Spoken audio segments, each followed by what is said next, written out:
6 o'clock, I'm going to call the meeting to order. Councilman Klein is here, so he'll be here shortly. But let's go ahead and begin if we can. Would you please stand for the invocation?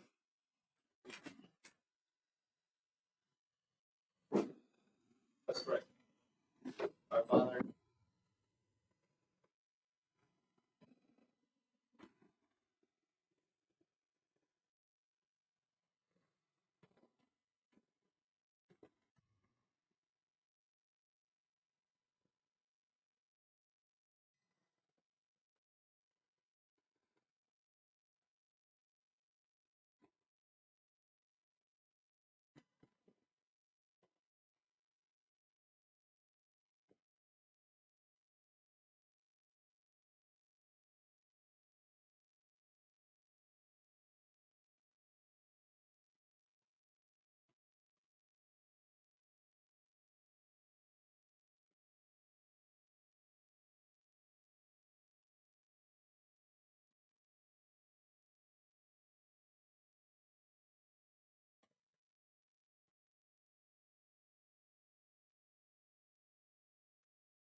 Okay, Mayor, Council, public visiting today. I have 4 employee recognitions, getting the meeting started off on a very positive tone. Starting off with Officer Brian Davis in our police department. Officer Davis. I know this is a repeat right here. I swear these guys they're after who can get the biggest stack of these things. In fact, I'm starting to see them back in the back. So July 15th, got an email from Tully and Kaylin Weiss. They write in, my husband and I were stopped by Brian Davis on 7/1/22. Brian's a big guy, and he looks like a police officer. I think I would probably, write a letter, good or bad. He's a terrific example of what you would like for a police officer to be.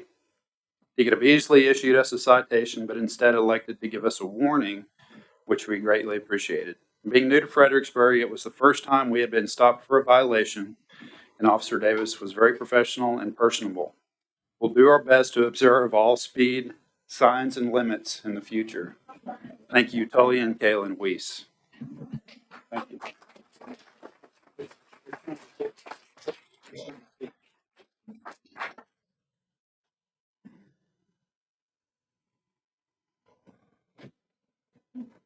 you, sir. Sorry. Okay, Shelby Collier, Development Services. We have Shelby here. Is she in the back? Right here.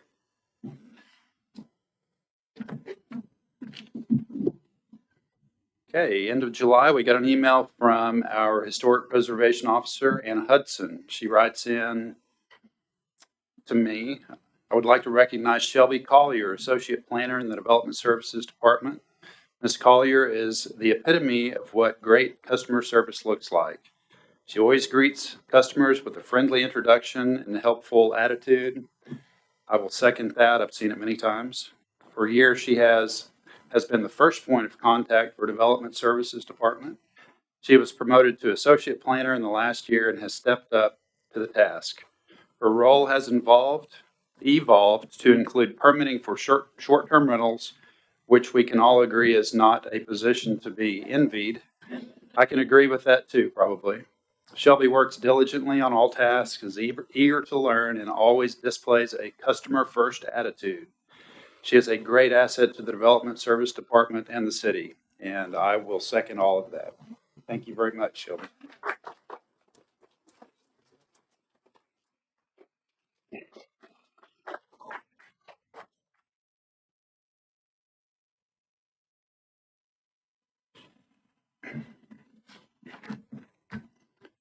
This third one is actually from me. This is an experience that I had. July 19th, my wife and I were eating dinner at Granite House. Could I have Kyle Tribes come up? Kyle? There he is. He's all dressed up. He didn't look like this the night that I'm talking about here. July 19th, my wife and I were eating dinner at Granite House, and we're right in the middle there through the front door, and Tim Cronwelge, John Cronwelge walked in, and they were celebrating their dad's birthday, Milton. And they had a big group of people, and they got together, had the cake and all the things, and we sat there for about 15 minutes, and then the lights went off. And they stayed off. Of course, I'm trying to make phone calls just to try to figure out what's going on, but Kyle's in our electric department, has been there for a long time. And I thought, I'm just going to go all the way to the top and call. Well, I didn't realize that our superintendent was out of pocket that day. So I thought, I'm going to call the guy that has always answered my phone calls and always taken care of every problem that I've given to him, whether it's in the electric department or otherwise. Moving furniture, these guys do it. So I called Kyle and I said, hey, this is what's going on at Granite House. They say it may be a transformer. They're starting to send people home. They say something's on fire. Can you help me out? He said, yeah, I'll be there. Well, as far as I knew, he was at home, which is about 10 miles out of town. And I think that's probably where you were driving in from. Is that right? Well, I have no idea how you drive 10 miles from out there in 5 minutes, but he was there. And so I proudly walked outside and I saw the vehicle, sitting there. Of course, he's, up the pole and he has something in his hand and he hands it to me and he says, well, this is what it was. And I said, well, how long is it going to take to get this back on? And he said, I'll have it back on in about 5 minutes. So again, I proudly walked in, like I did something. And I said, hey, don't send anybody home. We're going to get the power right back on. And then I insisted that Kyle join me in there and I paraded him around and everybody said, thank you. So the electric department has 7 employees, if you can believe that. 34 years, no lost time due to accidents. So it's a very close group, always willing to help. Ice Storm, another good example of the work that they do. So thanks for being there that night, Kyle, and thanks for everything you do every time I call you and everything the electric department does. Thank you.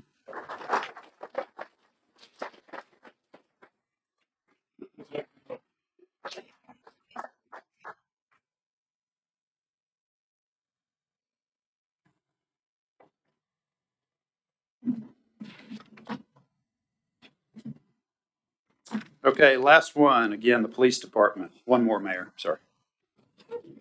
I'm here. I just didn't want to leave too early. Chad Lovelady. Sergeant Lovelady. Here we go. He's got to stand up here for this to make sense here.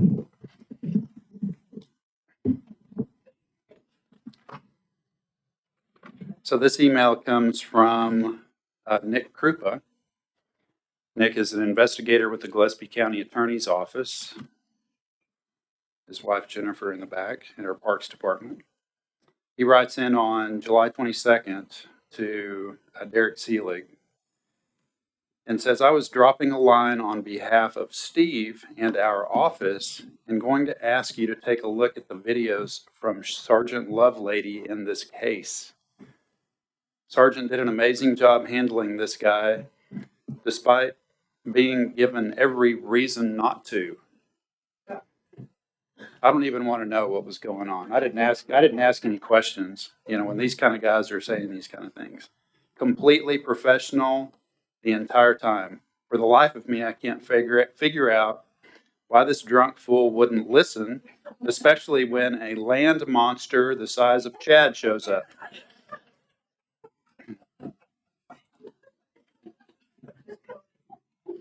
He'd probably kill me if I knew I was reading this verbatim.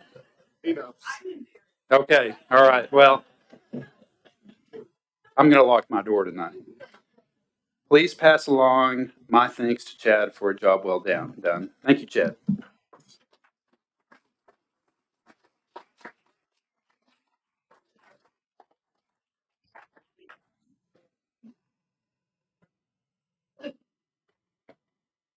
Would any of you have any trouble doing exactly what he told you to do? I wouldn't either. No, sir.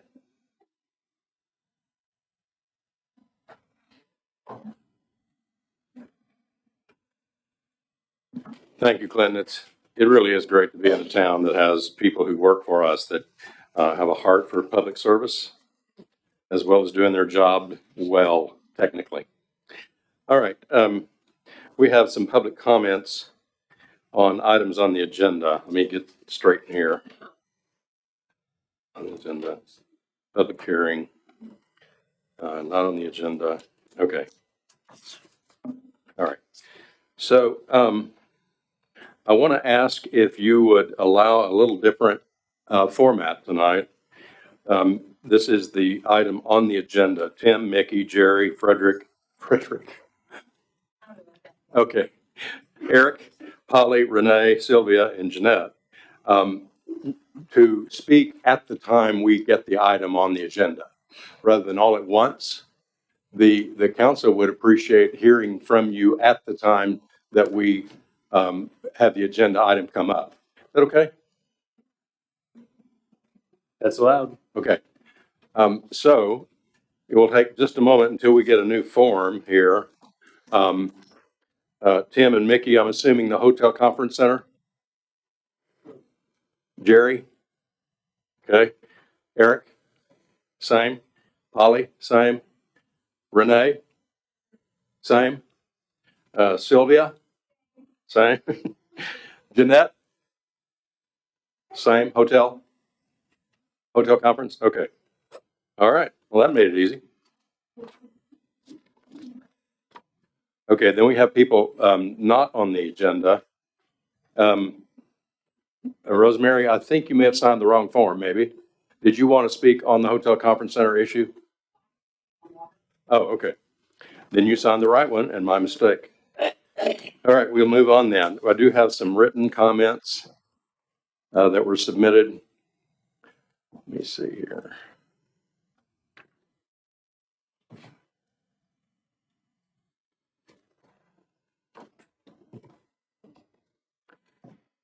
There's a lot of comments.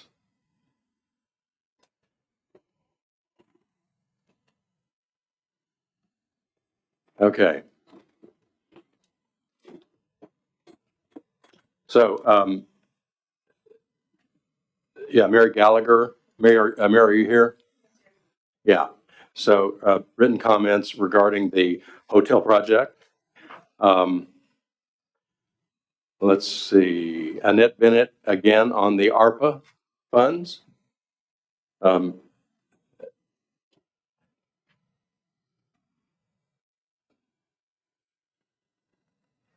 And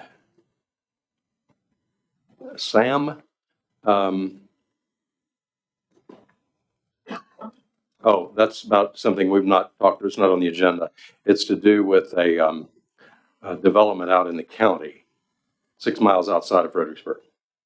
Okay, just letting you know that we received that word. So Annette, your comments are on the record because they're submitted in writing, as are yours, Mary. Uh-huh.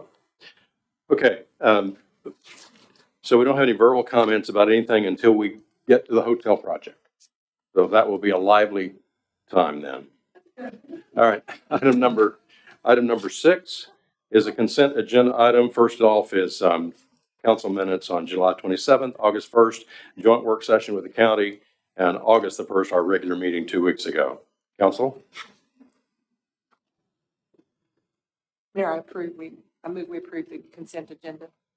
We received some edited comments on the, so is that what we're approving? Yes. That's what shall be. And those have been noted? Okay, and since it's part of the consent agenda, then we approve the request from Knights of Columbus into the same batch, under the same consent agenda Sure. item. It's all in the consent Is that your agenda. will, Madam Yes. Motion Maker? Okay. Had a motion. All right. I'll second. All right, I have a motion and second to approve both of those consent agenda items. The minutes as corrected earlier with Shelley, and the approval of the street closure request from the Knights of Columbus for October 14th through the 16th for their Best Fest. A motion second, any further discussion? All in favor of the motion, say aye. Aye. And I motion have to carries. abstain. I'm a member tonight. Okay, so it's 4 to 1 abstention. So if you're here for the Knights of Columbus Best Fest, unless you want to hang around, you may depart. Now we go to a public hearing. We've got a couple of 3 public hearing issues regarding conditional use permits. So let's go to let's go to 7A. I move we go out of regular session into public hearing. Second. Motion second to go into public hearing from regular session. All in favor, say aye. Aye. Aye. All right, is anyone here to speak on this? I have a list here. Chris or Neil, are you here to speak about the conditional use permit to operate an unoccupied STR in an R2 zoned area in the historic overlay property located at sorry. Thank you, Bobby. They're both here for 7C. Is anyone here to speak about 109 College? I'm sorry? That's 7A? No, that's not it yet. We're not there yet. This is about the STR at 109 College. Yes, the applicant is here. Am I on track here? Okay, Yes, sir. okay. Good job. Thank you. Thank you for pointing out that she did put 7C on here and I just missed it.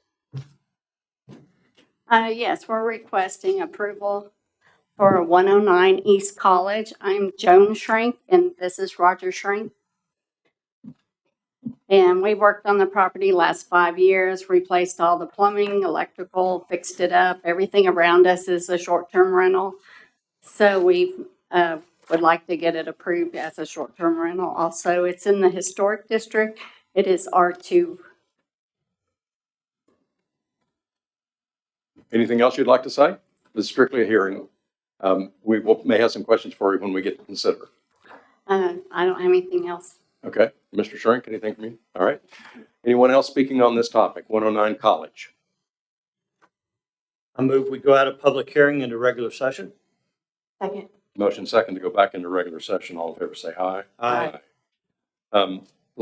Shall we go ahead and consider this item at 8A? Sure. Let's consider it now. Okay, then I'll call item 8A. Consider the approval of this conditional use permit at this location. So, council, do you have some questions of Mr. or Mrs. Shrink? I have a question in in some of the comments it mentioned that it was previously a bed and breakfast. So when was it a B&B and then? 2016, 17. We bought it right before Hurricane Harvey in 2017, August of 2017. It was called the Blue Moon Inn. Like to hear from the city staff. Oh, sorry. Mayor, if I may just Yeah, interrupt me. provide a few points here. So as she did mention, they're requesting an STR unoccupied use in an R2 zone. Because it lies in the historic district overlay, it does require a CUP for that particular use. The property is surrounded by R2 zones to the south and west, C2 zoning to the east, and across College to the north is a combination of C1 and R1 zones. The proposed use would be a two-bedroom unit, which would allow up to 6 occupants. That's determined based on two individuals per bedroom, and then an additional 2 occupants throughout the house. It would require 2 parking spaces. They're proposing 3 spaces being provided. We did send out public notification to individuals within 200 feet of the property. As of today, we had received 1 letter in support of the project, and that is all at this time. Staff reviewed the application and found the proposed use appears to meet the criteria for the conditional use permit, mainly due to the fact that it is surrounded by STR uses and commercial uses to the east. Eric has the map pulled up. It's included on page 36 of your packet. For your information, on page 38 of your packet, I've also included possible conditions that could be added to the conditional use permit if you so desire. The P&Z held a public hearing related to this project on August 3rd with no comments other than the applicants, and ultimately unanimously approved the project with the conditions that the STR be inspected and permitted under the current regulations, the new ordinance that was passed in April, and payment of the applicable STR permit fees, which in this case would be $250. With that, I'd be happy to answer any additional questions.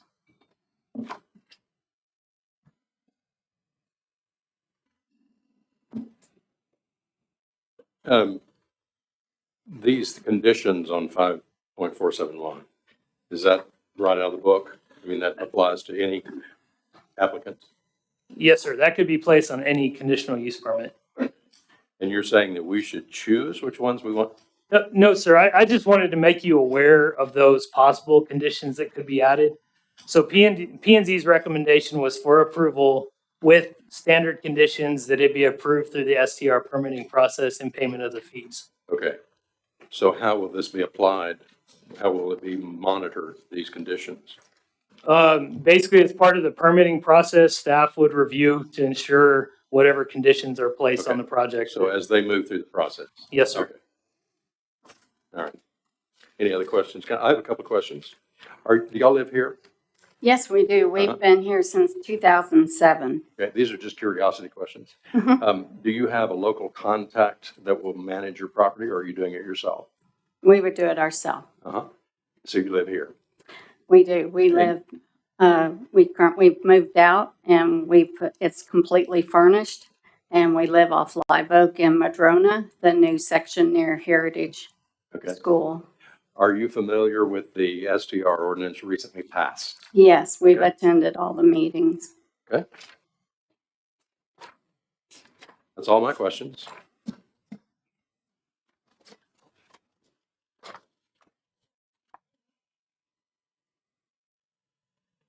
I'll move to approve that we approve the conditional use permit for 109 East College with the conditions that P&Z. I'll second that. Motion second to approve this conditional use permit application for the unoccupied STR and R2 at 109 College. Any further discussion? All in favor of the motion, say aye. Aye. Any opposed? All right, thank you. Thank you. 7B, we're going to hold a public hearing to receive comments for or against a request by Brian Benson with Jet Capital Limited Liability Corporation for a conditional use permit to allow a drive-through or drive-in facility for property located at 1511 East Main. I move that we go out of regular session into public hearing. Second. Motion second to go into public hearing. All in favor, say aye. Aye. All right. Who's to speak on this? Anyone choose to speak on this item with the drive-through facility at 1511 Main? I did not see Mr. Benson walk in. Okay, He was at the P&Z meeting. okay. Anybody else? All right. I move we go out of public hearing in a regular session.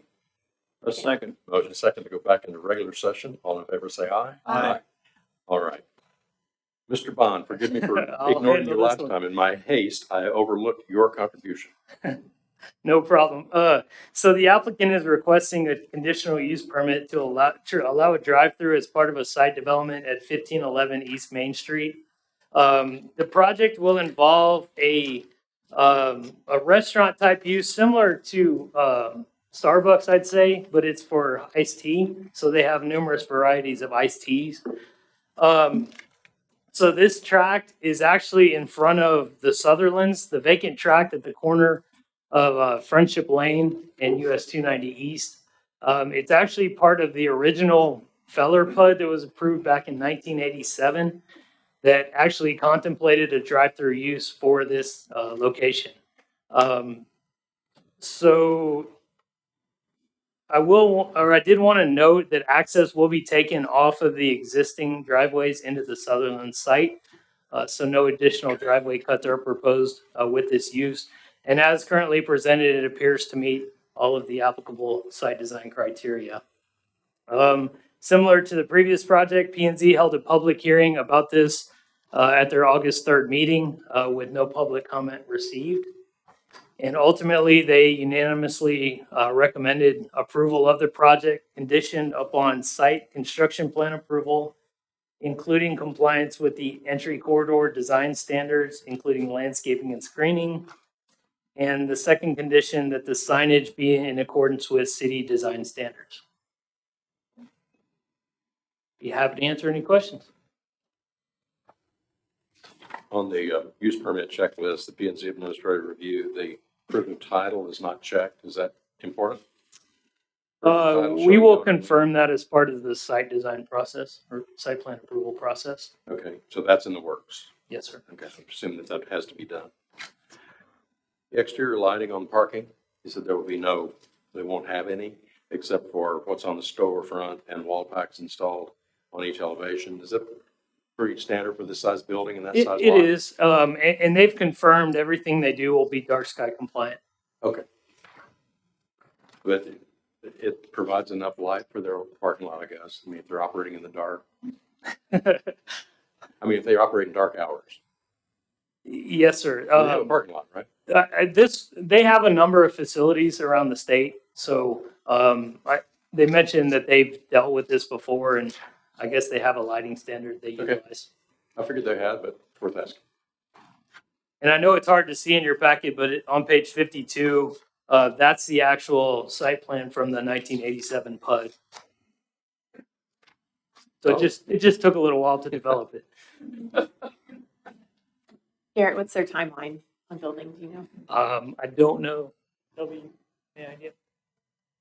What was the question? They're ready to go. When are they gonna build? Oh. They're ready to go. I make a motion, we approve the conditional or the drive-in facility for property at 1511 East Main Street. Second. Motion second to approve this CUP for this property for a drive-in, drive-through. Any further discussion? Does that include the two conditions by P and Z? Well, I assume that's the standard practice. Yes. Okay. Site construction plan approval and signage in accordance with the ordinance. Okay. Any further discussion? All in favor of the motion, say aye. Aye. Any opposed? Motion carries. Now we're back to 7C, a public hearing to receive comments for or against a request by Ronnie and Norma Crossland for a CUP to operate an unoccupied short-term rental in R2 zone in the historic overlay district on property located at 112 East Schubert. I move we go out of regular session and public hearing. Second. Motion second to go into public hearing. All in favor, say aye. Aye. Anyone here to speak for this one? I know we have, I thought we had some. Yeah, Neil.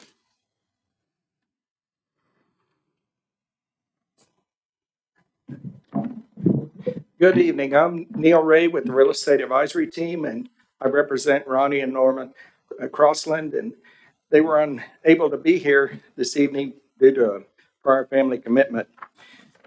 Their property at 112 East Schubert Street is a 2-bedroom, 2.5 bath historic home, and it's on about a 0.46 acre lot that the back of the lot also fronts East Travis Street. And it's zoned R2 and is located in the historic district also. So we're looking to seek a conditional use permit due to the fact that it's in the historic district. The east neighbor, the two east neighbor properties are zoned C2, and that's the mini mart and which is on Travis and Llano, and then on Schubert and Llano is the Buck O'Brien. So we feel that as an STR unoccupied permit, it's and Garrett will speak more on this, that this shouldn't be too obtrusive. So, y'all have any questions? Anyone else here to speak on this? We may have some questions in a second. All right, let's go back into. I move that we go out of public hearing into regular session. Thank you. We're into a motion. Did I hear a second? Motion second to go back into regular session. All in favor, say aye. Aye. Mr. Bond? Yes, sir. So Mr. Ray did a good job of covering most of that. It's very similar to the first case on East College. Again, it's an R2 zone, but it lies within the historic district, which requires the CUP. The proposed use would be a 2-bedroom unit, which would allow, again, for 6 occupants. The applicant has confirmed there's an outbuilding. I'm not sure what the current use is, but it would not be used for anything related to the STR. They are proposing 4 parking spaces on site, with, again, 2 being required. The map that is pulled up on your screens, I believe it's on page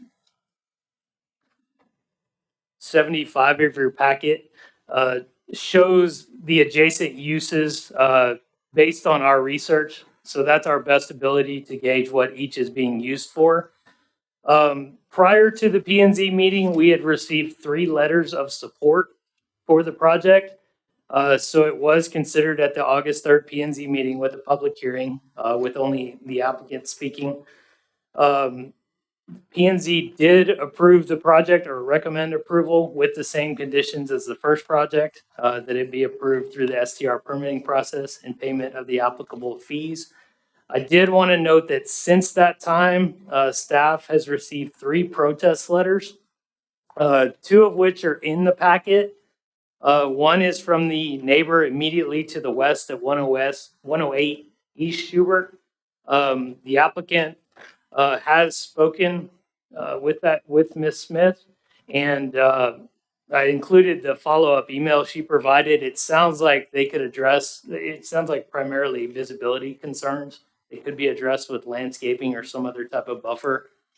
And then we did receive another one today. So it's 3 for and 3 against. I did hand out a hard copy of that one, since it was just received today and I was not able to get it into the packet.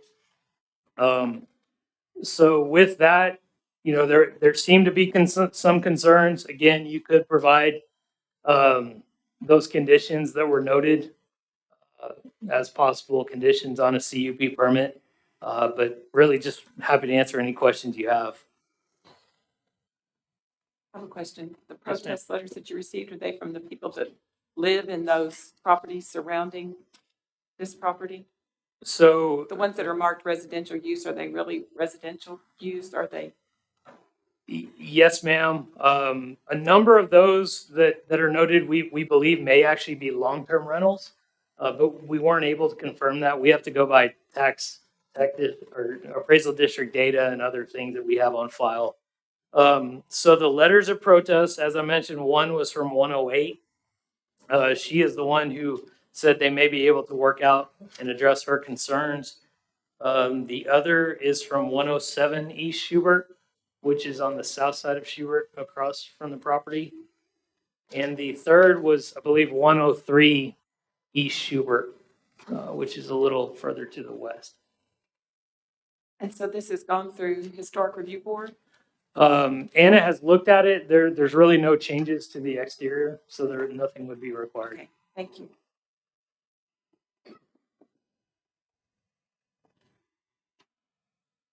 Was the request addressing the visibility issue that Ms. Smith made of the applicant? Does that talk to any particular detail, or just if they'll do that, that's good, but we don't know if they will or what they'll do? So I wasn't sure how to read that. It's on page 73 of your packet. And I don't think there's any objection from the applicant. I haven't heard a specific of what they would intend to do. I don't know if Mr. Ray could speak to that. Is this something we could require? Yeah, that's something in those criteria for a conditional use permit that could be a condition. I included that in the section as well. So on page 76, there in the box towards the lower right, it's special yards, spaces, buffers. Oh, okay. So that can be required. Yes, sir. Okay. Gerald, I can speak to this if you would. The back of the subject lot is vacant as well as the adjacent property. And there's a rock wall between the two lots, along with a privacy fence. And the discussion resulted in perhaps extending or screening that the common line with in the area between for a partial distance between the two houses. With landscape? Landscape or fencing or Okay. some sort of screen. Okay. So anyhow, we definitely they'd want to keep with the integrity of the existing. Right. Uh, And I don't fence know line what there, visibility issue Ms. Smith's talking about, but she says something about when they really get out of their cars and walk to the house, they can see us and vice versa. So no, that there's is only correct. so much you can do, but she has something in mind. Yeah, for a short piece there, and there's a gap, Yeah. if you would. So So the applicant is agreeable to addressing this Yes, issue with the yes, owner? sir. Okay. They are. And this is, am I correct? This is the property adjacent to Buckle Bryant's? Yes, sir. Are you speaking for the applicant? Yes, sir. Okay. Are they local? Yes, sir. Okay. Do they know about the STR ordinance that was passed in March and the details of that? Yes, sir. And the requirements? Okay. And do they have a local contact in case of an issue? You know, that's part of the ordinance is that every STR is to have a local contact that can respond in 30 minutes. I have not discussed that with Okay. them, but they're very prudent, and I feel they've. Okay. I would ask that you yeah. do that, please, Neil. I will do that. Yeah. Okay. So That would be a condition of the permit approval. So Right. staff would not approve the permit Oh, of without course. that. Just like Councilmember Joseph mentioned, it is in the historic district. So if it ends up being a requirement to extend a wall, maybe add a condition that this be approved either That'll through, go to the HRB. yes, or the historic preservation officer. Just so we have a chance to review that portion of the project. All right. and if I may, the discussion in a wall or a screening, whether through vegetation, was discussed. Yeah. From what I understand. So Okay. anyhow, so we don't get too far down in the weeds as far as the wall goes, but no pun So intended. these questions that I'm grilling them on are in the application process. They won't get an application permit if they haven't fulfilled these conditions. Okay. And they list the local contact and their management company and that sort of thing. Okay, good. Anything else, council? All right. Thank you. Thank you, Neil. I'll take a motion. Item, whatever it is, 7C, 8C.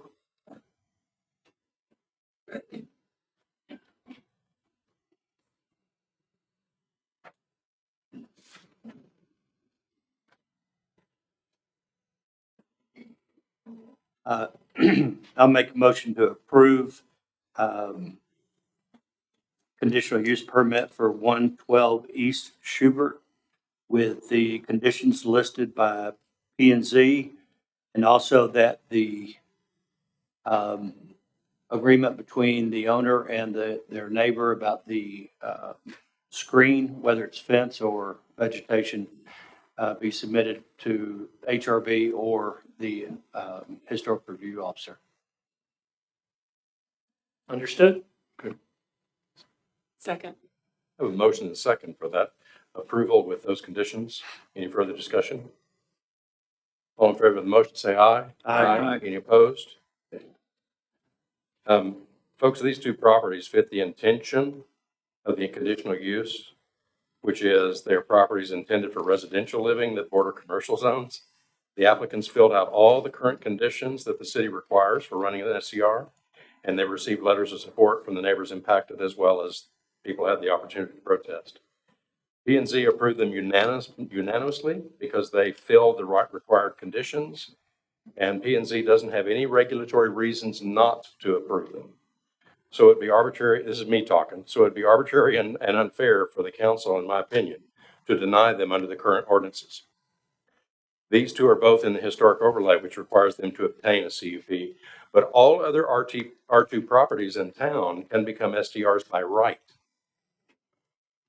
So until there are different zoning regulations on the books, which can only be done by the city council, we're going to see more R2 properties converted to STRs, probably, which in my view is in direct conflict with our stated objective and continual efforts toward coming up with meaningful solutions, however partial, to our housing crisis. End of speech.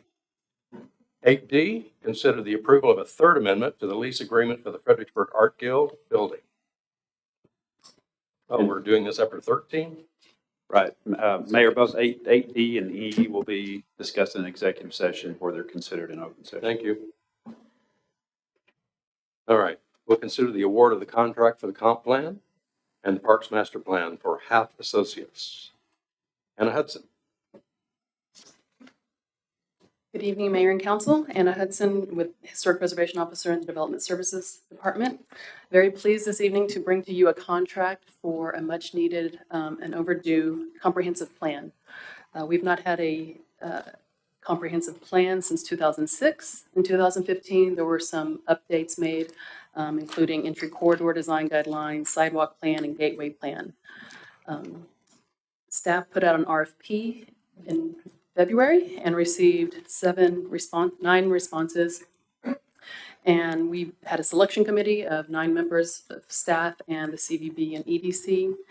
And we chose Hafen Associates based on their experience with similar sized communities, and really excited about the public outreach component. That's a huge part of the comp plan, is getting the people to participate in a meaningful way. And so staff puts before you this also, in the RFP, we didn't ask for it, but in the conversation afterwards, it became evident that if we would also do a parks plan as part of that, that there would be some savings for a parks master plan in conjunction with the comprehensive plan. So the amount you see includes both the comp plan and the master plan for the Parks Department. And Hafen Associate is here to give a presentation.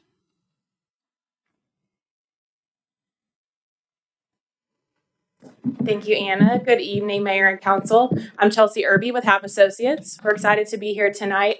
As you can see on the slide, I'm the proposed project manager for this project. And with us tonight is also Jordan Maddox. He's our technical oversight, and then Nathalie Booth, she's deputy project manager. And I don't seem to have a clicker, so I'll just say next slide. A little bit about Hafen Associates.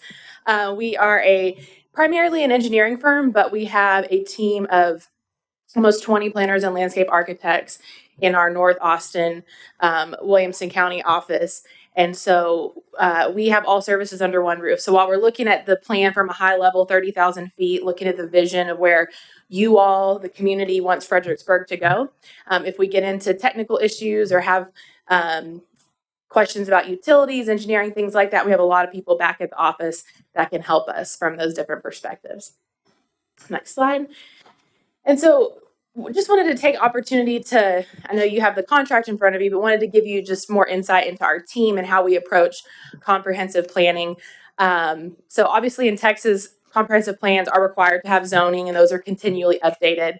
But we've started to look at these in a different light of making a complete community. So comprehensive plans aren't one size fits all. The comprehensive plan for Fredericksburg is not the same for Marble. It's not the same for Lago Vista or for Kerrville. This is Fredericksburg comprehensive plan. So you'll hear us say that a lot, what the community wants Fredericksburg to be and how we want Fredericksburg to look in 20 years. And so that's going to be completely up to the community. But it's not just looking at land use and transportation. That's what you typically see is, well, how's the land going to be used? Where are the roads going to go? And those are critical and very important. But we're also looking at these 6 things. What's the quality of life for the community? What is the plan fiscally responsible? So there's lots of actions in comp plans. Some are capital projects, some are partnerships, organizations, just little easy changes. But we want to make sure that the things we're proposing, that the land uses we're proposing, are make sense for the city. And are fiscally responsible. And not only that, but grow your piece of what we'll call the economic pie. And so Fredericksburg has already kind of obtained what every Texas downtown wants to obtain. You've already reached that. And so it's like, how can we continue that, grow that, and then even look outside of the downtown and the tourism and look at the locals and figure out how we can grow the economic pie and have good quality of life for the Fredericksburg that everyone in this room knows, not just the Fredericksburg that travelers know, as well as managing growth, protecting those existing assets. That kind of goes with the looking at the downtown versus local Fredericksburg, and then also balancing that investor buy-in. So as we can see, there's lots of investor interest in Fredericksburg, from short-term rentals to downtown to larger properties, master plan communities. And so the plan brings all these people to the table, balances all those interests, and ultimately comes up with a unified vision for Fredericksburg. And so since I didn't have the clicker, I would have flipped to this slide as I was saying that, but you can go to the next one. Some pretty pictures that we're all familiar with of Fredericksburg. So as Anna mentioned, this will be a comprehensive plan and a parks plan going on at the same time, which does have a lot of cost savings, especially in the community engagement. We never want to burn out the community. And if we did a comprehensive plan, had these are typically year-long processes. If we would have done a comprehensive plan, had community engagement, and then turned around and done a park plan, that could be a lot of burnout for the citizens of taking an extra survey or coming to another meeting. So doing these together, we can really maximize the input we get from our citizens. Having them at maybe it's a more formal meeting like this, or a community event, small group meetings, focus groups. We can talk about the citywide vision and the parks at the same time and really maximize our communication. So phase 1, we typically start with, where are we today? What's been happening? Assessing the growth of Fredericksburg since the last comprehensive plan, looking at the big drivers that have come to town, looking at updated demographics, and really figuring out where we're at so that we can figure out phase 2, which is where we're going as a city. That phase is heavy on community engagement. Obviously, community engagement is happening the whole time, but that is where you'll see the most of the engagement. Phase 3 is then where our team takes all that data input, we're synthesizing it, and then we start to come up with recommendations and figure out what are our strategies, how we're going to get to where the community said we want to be here. How do we get there? What do we have to do? And then phase 4 is developing an action plan, which is what staff gets to use on a daily basis, and you get to use to direct staff to go make some of those things happen. And so this happens with the comprehensive plan and the parks plan, which are led by an advisory committee that's ultimately appointed by you, representative of the community. And so, as I mentioned, community engagement, we really see it as a 3-pronged approach: personal, digital, and communication. We can have the greatest public meetings, which it's obviously, I don't think it's going to be hard to get people to come out in person. We can have the greatest website survey, but we have to tell people about it to get them there. And so we know you have a great public information officer. I saw her somewhere in here earlier. So we work hand in hand with what you're already doing, how you're already communicating to your citizens, and building upon that to have a diverse engagement effort. And so next slide, some of the things we've scoped are, like I mentioned, having an advisory committee, looking at those small group meetings. Focus groups are always really educational. You have tons of different people with different stakes in town, and so we want to talk to them and hear from them. A number of digital resources, because in this day and age we have to do some digital things to reach certain tiers of people, along with events and open houses, and then coming to the P&Z and the council throughout the process and at the end, because ultimately you're the adopter of the two plans. And so this is a quick summary of the tasks in the comprehensive plan. I won't go through each one, but as you can see, we do hit on very important things, even some things we've talked about tonight. We have an economic consultant on board who's going to help us look at housing and be able to give a lot of really solid data. And with this comprehensive plan effort is also a separate kind of run simultaneously is a development code assessment.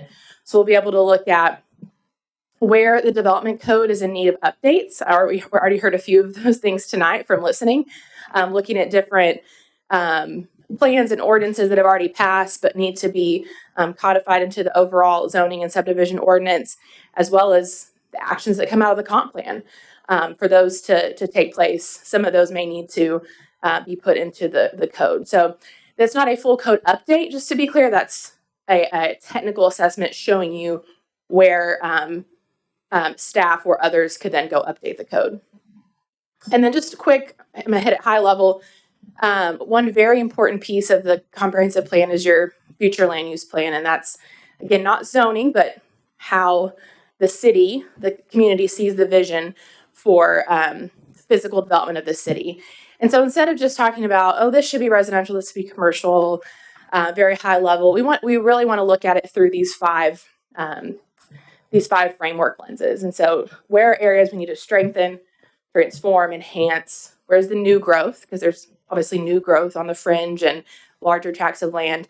And then where are those areas we need to preserve or conserve? And so that's kind of the lens we're looking at future land use from, more of a character base to continue to promote the character that Fredericksburg has. And then with the parks plan, it's a little more technical. It's obviously focused on the park system as a whole, not just one specific park, still looking at it from a larger level. And so we look at the existing conditions, we look at what level of service each park is performing or should be performing, so whether that's a small neighborhood park versus your larger regional parks.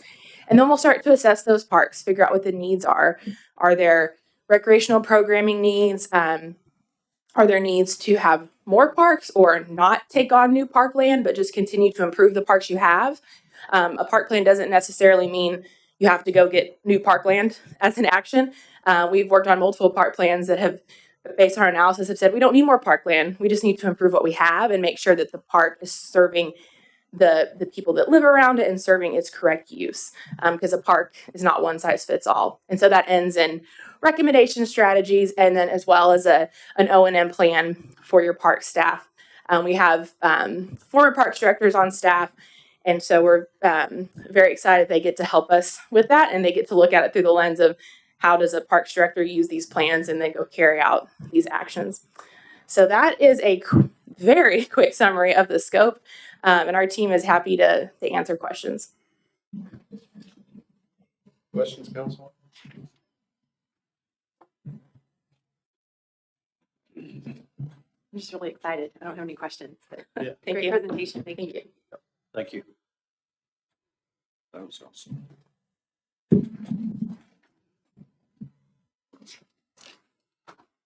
Daniel, have you reviewed the contract? All good?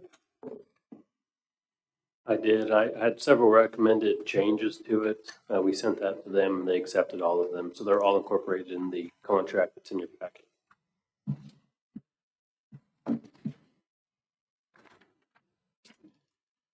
I was very impressed with the community engagement, public engagement component. Great. It's a fun part. We always say that the plan, that the physical plan you get itself is important, but the things we do throughout that year, you don't get to do all the time. So it's a great opportunity to step back, bring people to the table and think big. And I think you'll find it very exciting. Under your advisory committee on page 4 of your packet, you talk about including general residents and other interested in Fredericksburg citywide growth and development. I'd really like to see someone with a history. I mean, I know Anna will push it that direct, but nothing about the history of the city is included in this advisory committee, and I'd like that to be possible. Yeah, we can definitely add that. And ultimately, the discretion is completely up to y'all. When it gets to you when staff brings the advisory committee to you all, you can add more people to this list, less people. This is our recommendation, but I think that's an awesome recommendation, Councilmember Joseph, to have either one or two people that you almost consider historians. Thank you. Good thought. I consider that in our community groups, the right to specify heritage businesses.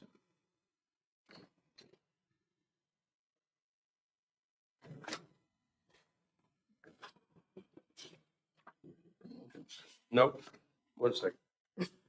Within 16 calendar months of a decision tonight? Is that what we're talking about? Yes, that would be our anticipated. That'd be our maximum. These are generally 12 to 14, but depending on adoption, and we've got the holiday things.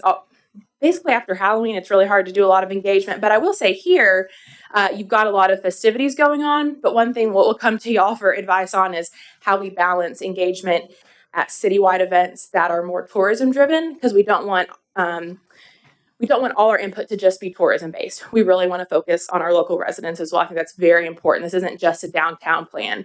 And so we want to carefully select which holiday events we go to at your discretion.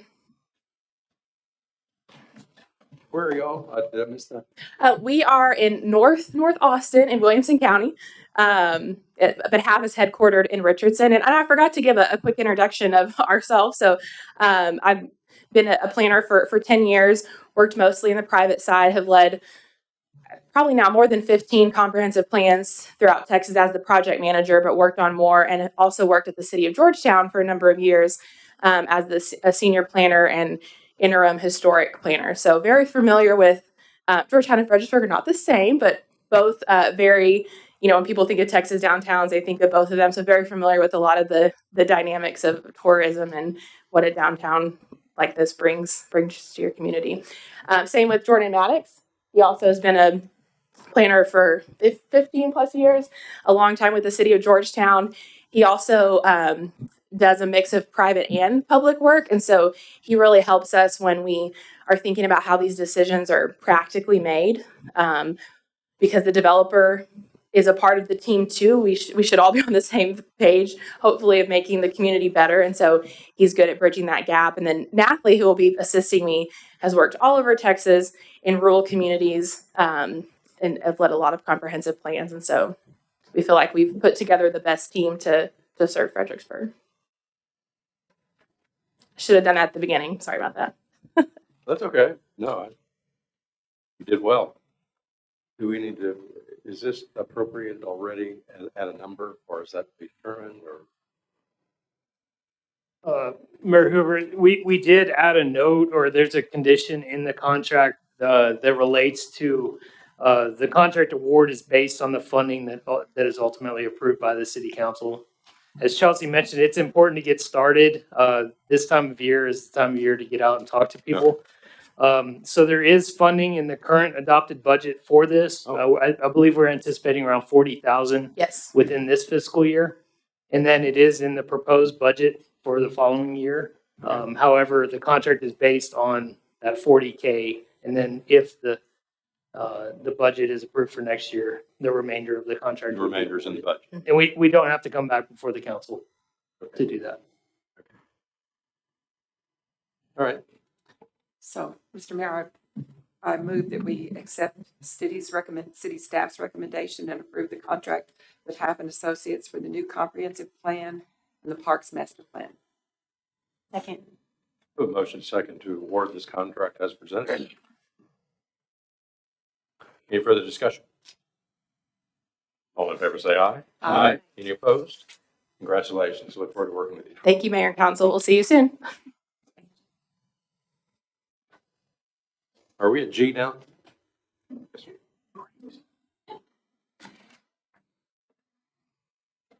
Consider the selection of winning proposal for the Hotel Conference Center or the rejection of the request for proposals.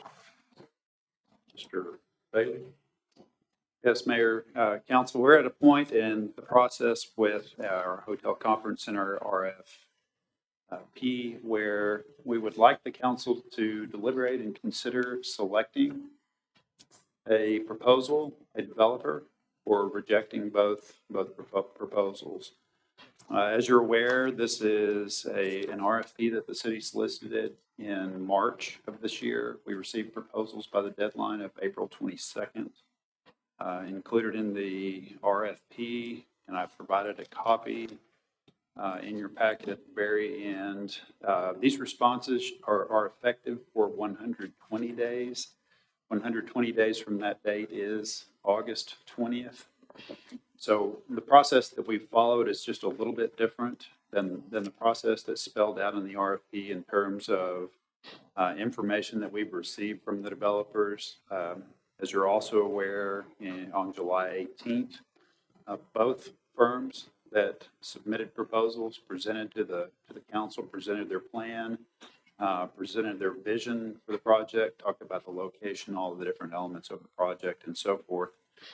There's a lot of other information that we could ask from the developer, construction schedules, pro forma, a lot of other information that can come actually at a later date as the council continues to make their decision. At this point, Mayor, you may want to ask for public comment. I know there's a lot of people signed up. I know the Artisan Group is here with us. I'm not sure about the DC Partners Group. Ernie's also in the audience. If there are any questions for him, any questions about information that I've provided with you, we can certainly answer those questions before we move forward as we move through the conversation. Before I do that, I may have messed up big time. Chris Johnson, are you here? Yeah. This is about the art building, right? Okay. Okay.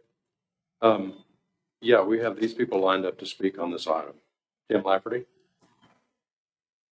3 minutes, everybody. No, we're not on your item yet. I was just making sure I had it right. I'm sorry. I bet I know what you want to say about it, but okay. You're welcome to stay and say. Okay, my name's Tim Lafferty. I've been a resident here for nearly 18 years. My background is hotel conference centers. I spent nearly 40 years doing that. I was the director of tour and travel at the Del Webb Sahara Hotel. I was the sales manager at Howard Hughes's Sands Hotel. I was sales manager at the Marriott Riverwalk. I was the national sales manager of the Sheraton New Orleans. I was the director of sales for the Beverly Hills Hotels Corporation. We had 46 properties in 3 different states, Nevada, Arizona, mainly in California. And I was the director of sales for the showroom at the Venetian Hotel in Las Vegas.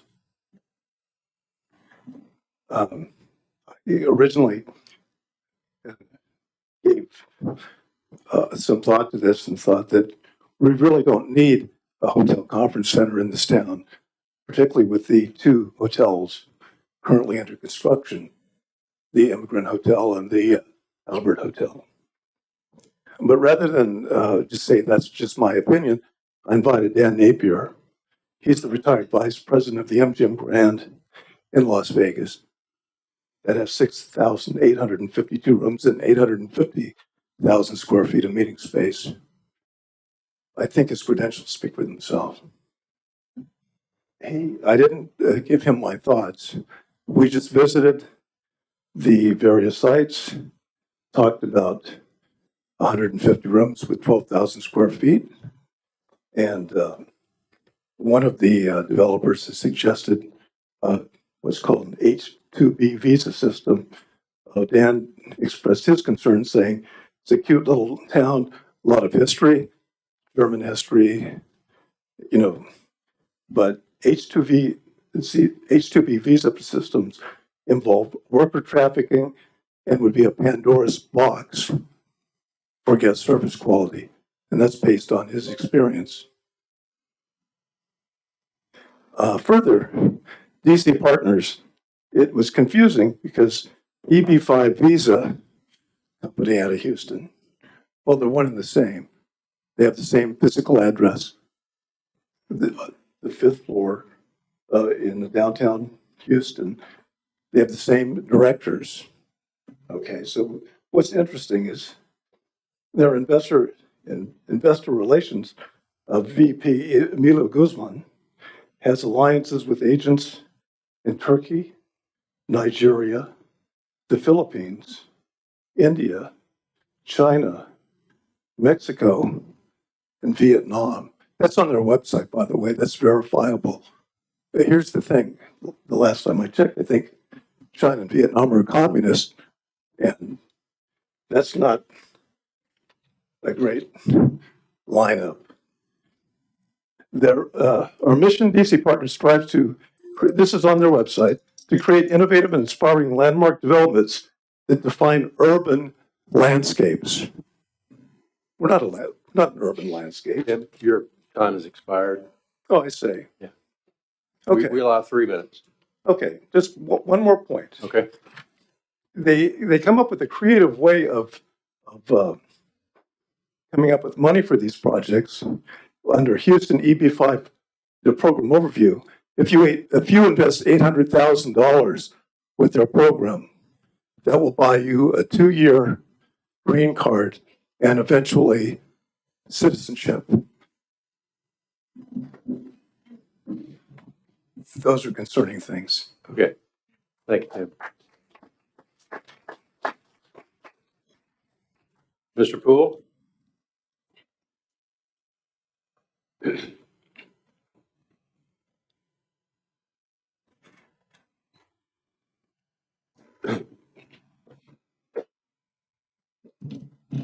Thank you, Council. I have to make a comment in that I haven't been in these chambers in maybe a year and a half. The turnaround in attendance and integrity in the way you've handled your meeting is spot on. So kudos to you guys.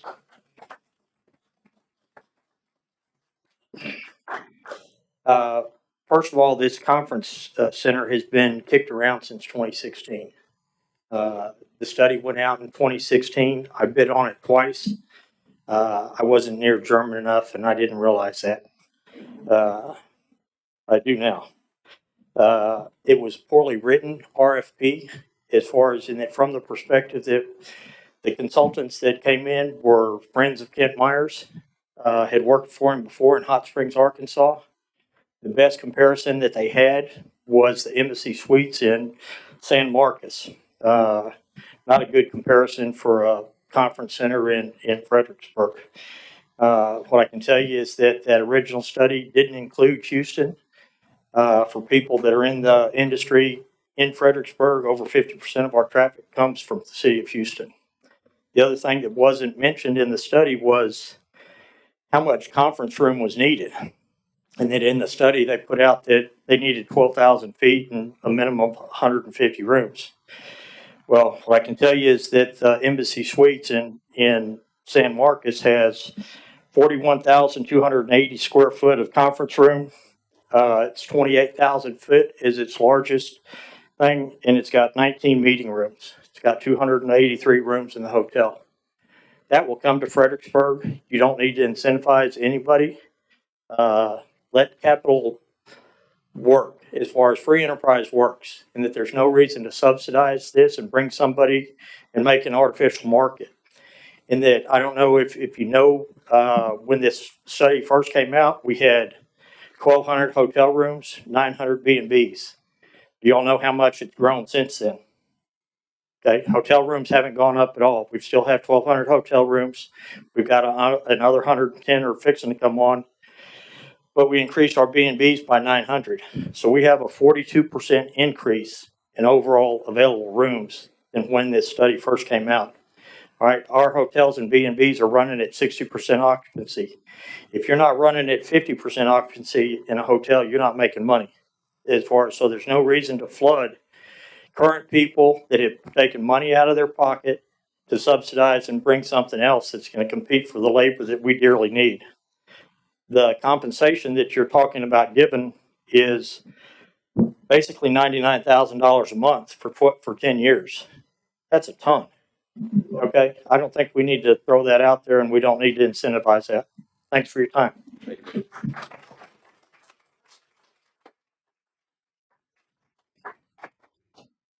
Jerry McCorkle.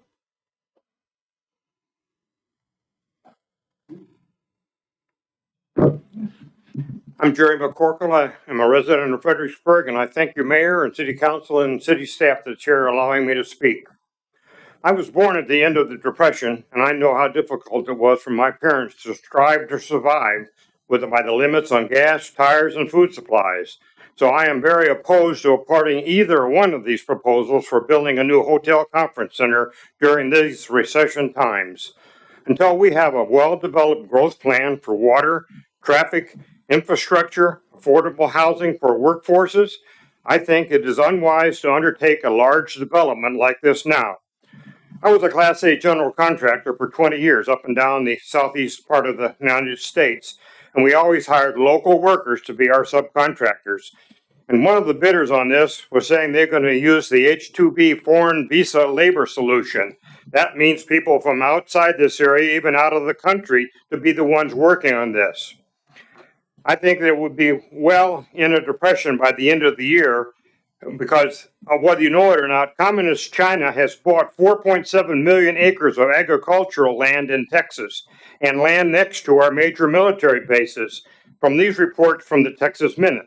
What does that tell us about the financial status of the United States of America because of our mentally incompetent POTUS? Thank you.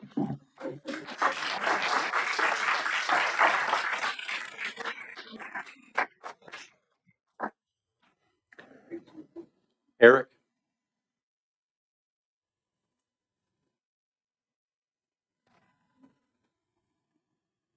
Mayor, Council, thanks for the opportunity to speak. My name is Eric Hammerson. I live in the city. As Mickey mentioned, that this proposal's been out there in one form or another since 2016. So after I listened to the great presentations given by both companies, I thought I'd go back and take a look at our visioning statement, which came out in 2018, less than 4 years ago. I was surprised to see that a conference center is not in here. Period. It's not in here at all. I did a word search. It's not in here. One of the things that is in here is balance the needs of residents with tourists. Support the formation of a citizen advocacy group. Be a voice for residents with an aim for guiding the direction of the city and county that will protect the historic and family environment. Monitor and manage growth in Fredericksburg and Gillespie County. So I'm looking at the things that we've got in here, which was designed to guide the decisions made by the City Council and our county commissioners and the Hill Country Memorial Hospital and the Tourist and Visitor Center and the Economic Board.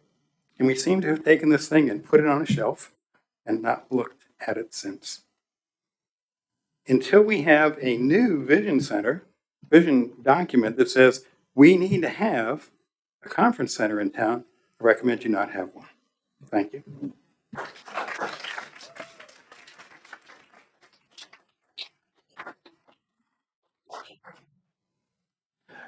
I have a small request, and it is a request that you limit to applaud and no woohooing. Because it's not a rally, it is a meeting, and I prefer that we maintain a little more dignity applauding, if that's what you want to do to support the speaker. We get what I think you're telling us through your applause. Thank you. All right, Polly Rickert.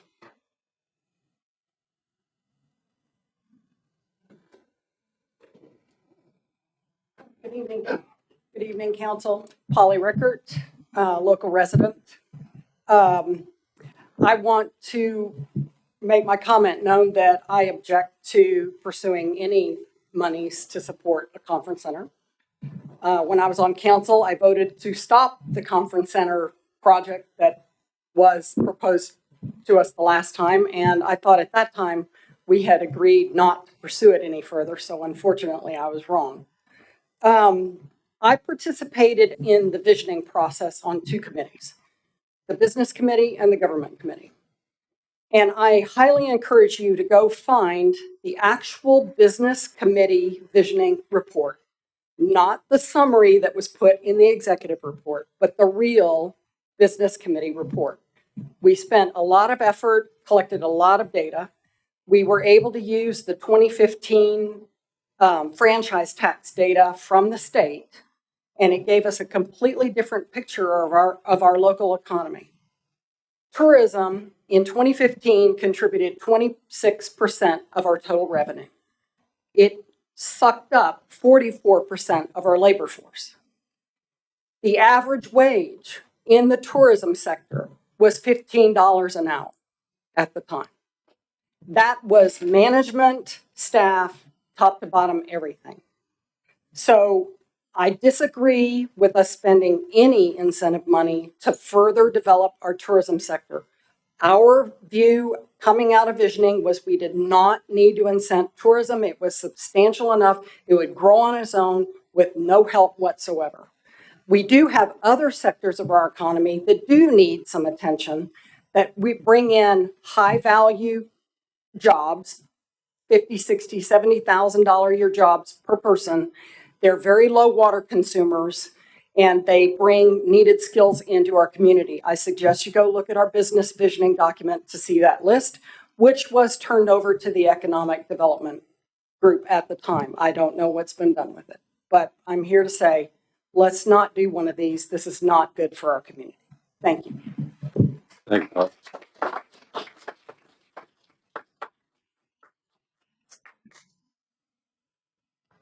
Renee, Abel?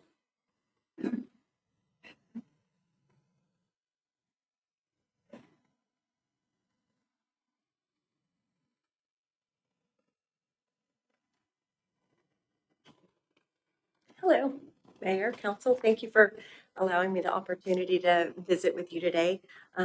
This is my first opportunity to speak before you and actually be a part of any council meeting, so this is pretty impressive. I've been a part of the Hill Country and been a resident here since the early 2000s, raised 7 kids here and run a transportation, a wine tour business, and also work in the hospitality industry. And I'm here to just share certainly my concern about the conference center. I also have an entity that I've started called Where to Fred. It's something that came from everyone that has asked about, where to come, where to visit. They're looking for all the tourists that are coming here. They're looking for information about our city so that we can educate them and direct them accordingly. What is needed for preservation of the culture and the history is also amenities that are also going to attract and continue to attract.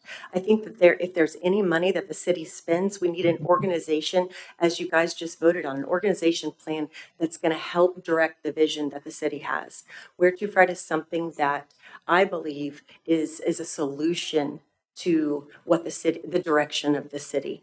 And so it is my heart to just share with the city and those other residences that if there's money that's going to be allocated to hot taxes, it needs to be reinvested back into the local businesses, back into the local residents and communities it's going to promote the growth and sustainable strategic planning.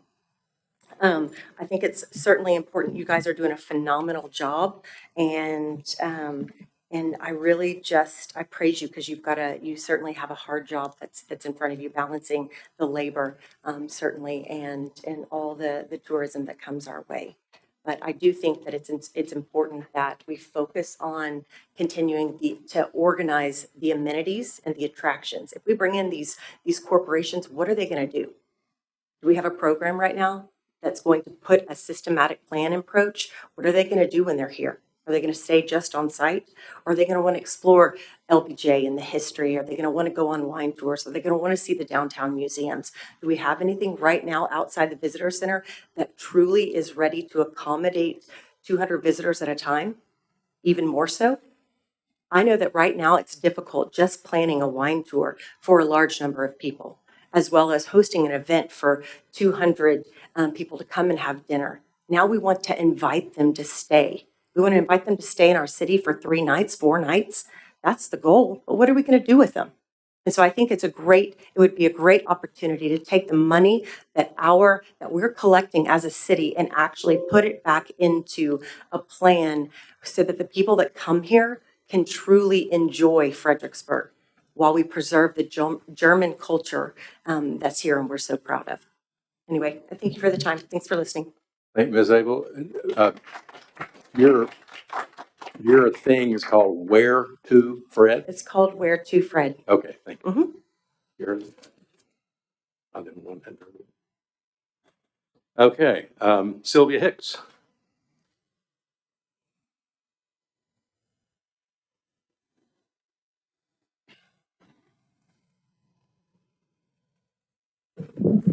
Thank you for the opportunity to speak. I think wanting to put a hotel conference center in Fredericksburg suggests that you want to move the concept of Fredericksburg as a small town, move it into the direction of a larger town. I moved to Fredericksburg specifically for the small town atmosphere. And the tourist attraction has to do with wine centers and B&Bs. And people like to come to Fredericksburg to drink wine and do the wine tours. And if they want to go to a conference in a hotel, oh my God, there's so many choices elsewhere. You've got Austin, you've got San Antonio, you've got Kerrville, but you don't have the sweet little town of Fredericksburg. You're wanting to change it. You're wanting to make it into something else. And I wouldn't have chosen Fredericksburg if it had a great big old hotel and a conference place, because I came from a city where I could go to conferences all the time in these great big hotels. But I don't think that's the direction you want Fredericksburg to go in. So I hope you'll consider that aspect of it. Thank you. And Jeanette Hormuth.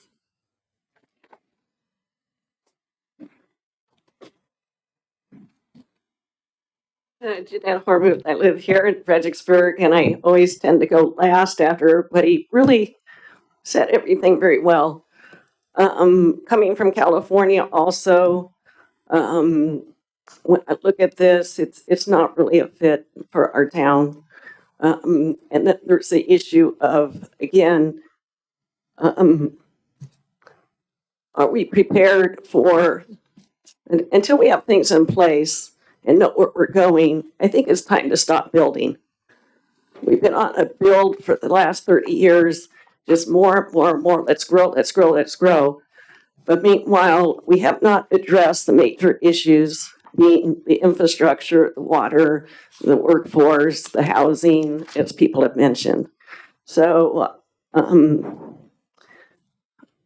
first, I also want to thank the council, because you guys have really taken the time on issues to deliberate, to ask good questions, to really listen.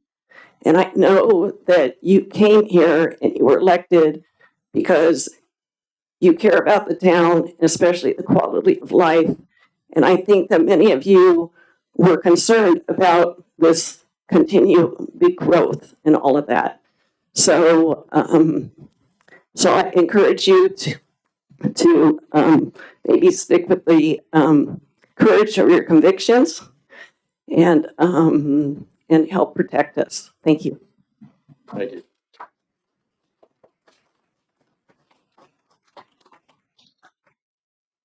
All right, council, it's time. Yes.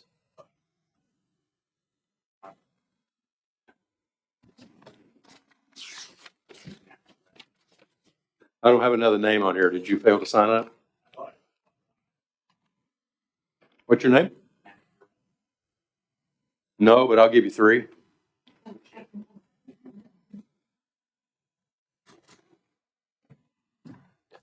Tell me your name again, Matt. Matt Durrett. Thank you. Thank you. I appreciate allowing me to speak on this issue and appreciate all the work that y'all are doing for the city. So my name is Matt Durrett. I'm a local business owner of 4 different companies with over 45 employees.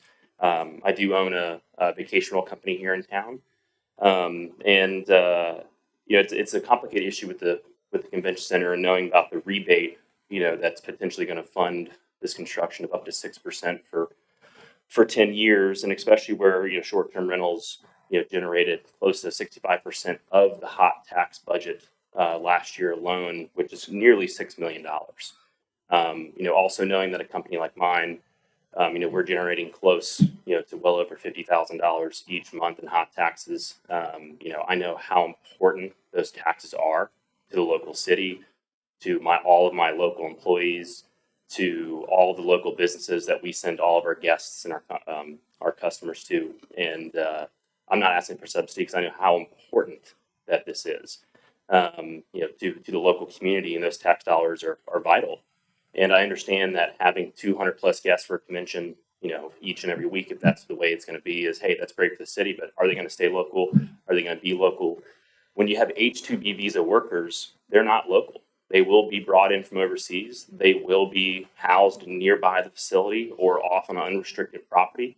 They will follow OSHA requirements. They will not be spending money local. They come here to work. They will be working well over 40 hours a week. They come here to get overtime as well. They're just not going to be local into the community, and we're not going to be hiring a local workforce. And I understand that's a challenge, but we have figured it out. We have hired locally, and we still will always hire locally. It can be done, but therefore I am in denial of this convention center, and I really appreciate your time this evening. Thank you.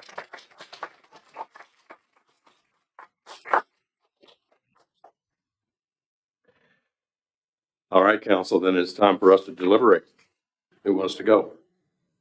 Who? No, he's declined.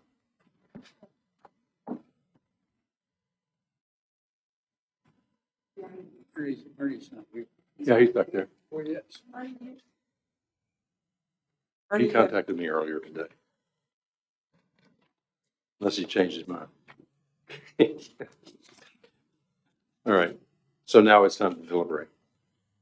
So council, who wants to go? Do you want to talk about the projects individually or together or conceptually? What's your pleasure? Emily, you want to start? Got some thoughts. Sure. First off, I appreciate so much engagement on this topic. It's very helpful to hear from residents about what they care about. And these are 2 very impressive projects. So anything I say is not a judgment on either quality of either of the projects. They're gorgeous from what I saw. And as I was looking at this, I just have to think, like, what value does this bring our residents? I don't see this addressing any of our major priorities currently. I'm talking water, housing, labor shortages. Did I say water? Walking trails, connectivity, traffic, parking. This isn't an either or discussion for me. This is a priority, and I think we need to prioritize some other things first. And, it may come later, and that's great, but I do not support any sort of tax incentives for a project. My understanding, we never really provided any tax incentives. So you're just basically saying you're rejecting both. But none of this comes out of our budget. None of this is anything we're paying for. It comes from the state to support it. Right. I'm asking, am I correct? Yeah, as it is right Because now. people have said it like it comes out of our money, but As I understand it, it would be the state sales tax the developer would get to keep for the property, and the state portion of the hot tax for that property. My concern is, what if the legislature decides to change things? And so we're awarding something for 10 years, and we might have had a slice of that pie, but instead we're having to give it to the developer. I don't feel that would be helpful. I don't have an issue with I don't think that it's going to cost. I'm going to tell you, I've been a businessman all my life. I was in favor of this conference center a number of years ago. Things change. I still remember, and probably a lot of people don't, there's only a few of us old enough, when Walmart came to town, and that was quite a fight. And I now understand why, because it did put a lot of local businesses out of business, okay? And, free enterprise. I just don't think the timing right now is good for us to get into this. So I'm more of a deal that let the free market take care of itself. I'm not sure why we're even involved in this, except apparently we put out the request. But I'm concerned about tourism too much. We need tourism. I'm worried about traffic, and I'm worried about the employees. You can't tell me that's not going to affect every employee. I've got employees, and they're hard to find, as we all know. So I'm really not in favor of giving either of the companies my vote. Let me just do a summary about incentives. The city has offered nothing. There is nothing on the table from the city side as an incentive to either of these projects. The RFP proposal was submitted by the city manager in March, the previous city manager in March, and the response came in April. These are the two that responded to it. So this is something that came to this council after we were elected. So that's how it came about. But there were no tax incentives offered to my knowledge. So right now, what they're looking at is potentially the state qualified hotel project plan or program, in which they could qualify. One of the projects that, if they received the imprimatur of the city, could go to the state, and they would receive, if they won the approval of the state, they would receive the state portion of sales tax that comes here, which is 6.25, 6.25, and the state portion of hot tax, which is 6% for 10 years, if they qualified with the state. But all of that money comes from the state, not the city. I know it's ours too, but I'm just saying that it wouldn't be a Fredericksburg City tax incentive. Neither program or proposal developer has asked for anything, because they're not going to do that unless there's an approval, I'm sure. So I just want to be clear about that. When people talk about don't give them any money, that's not on the table. Our decision tonight is whether to approve one or reject both. Did you want to interrupted the flow? Oh, you didn't interrupt me. Okay. In deference to my banker friend here, my dad was a banker here for many years. And he was instrumental in bringing the Hill Country Memorial Hospital here and the Nimitz Museum. He worked on both of those projects. And he used to say that a town, a city, a business is either growing or it's dying. So if we're not growing, we're going to be dying. So I think our job is to create quality growth. And I think a conference center would bring quality growth. I've spent a lot of my time serving on Texas Healthcare Trustees State Board, where we had small conferences around the state. We had trouble finding good places to have it, where people would come and the quality was such that they would come and their spouses would come.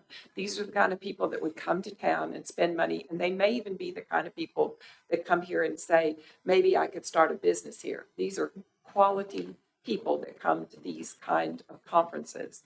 So I'm in favor of the conference center because I think it's a way to have good quality growth.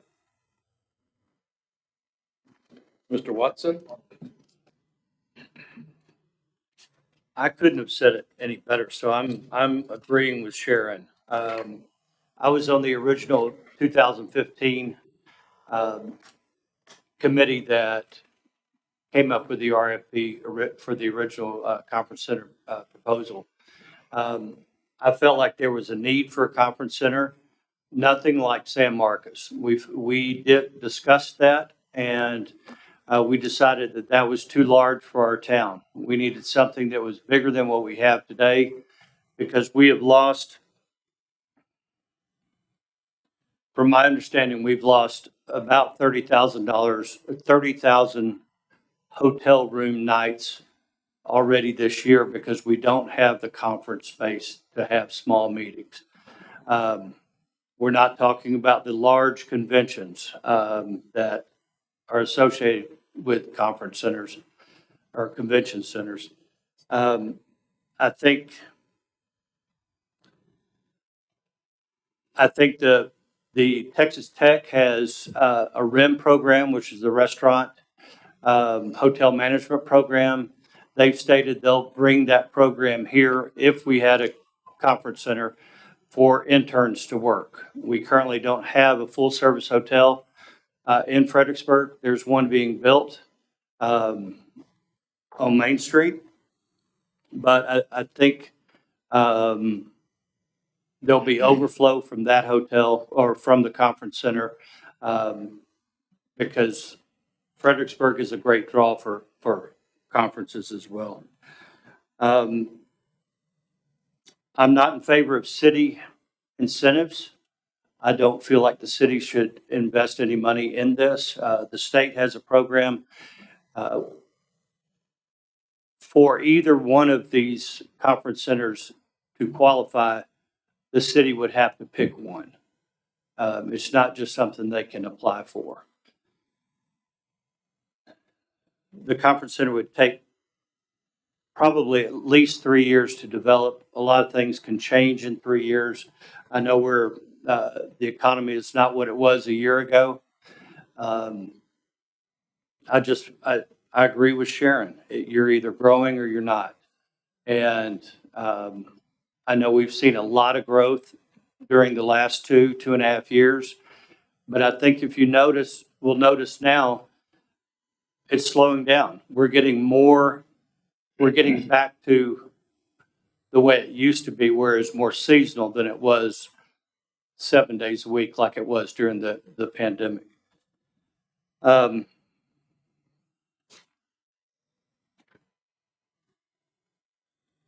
just felt like it was a good thing for our town in 2015, and I still do today. Thank you.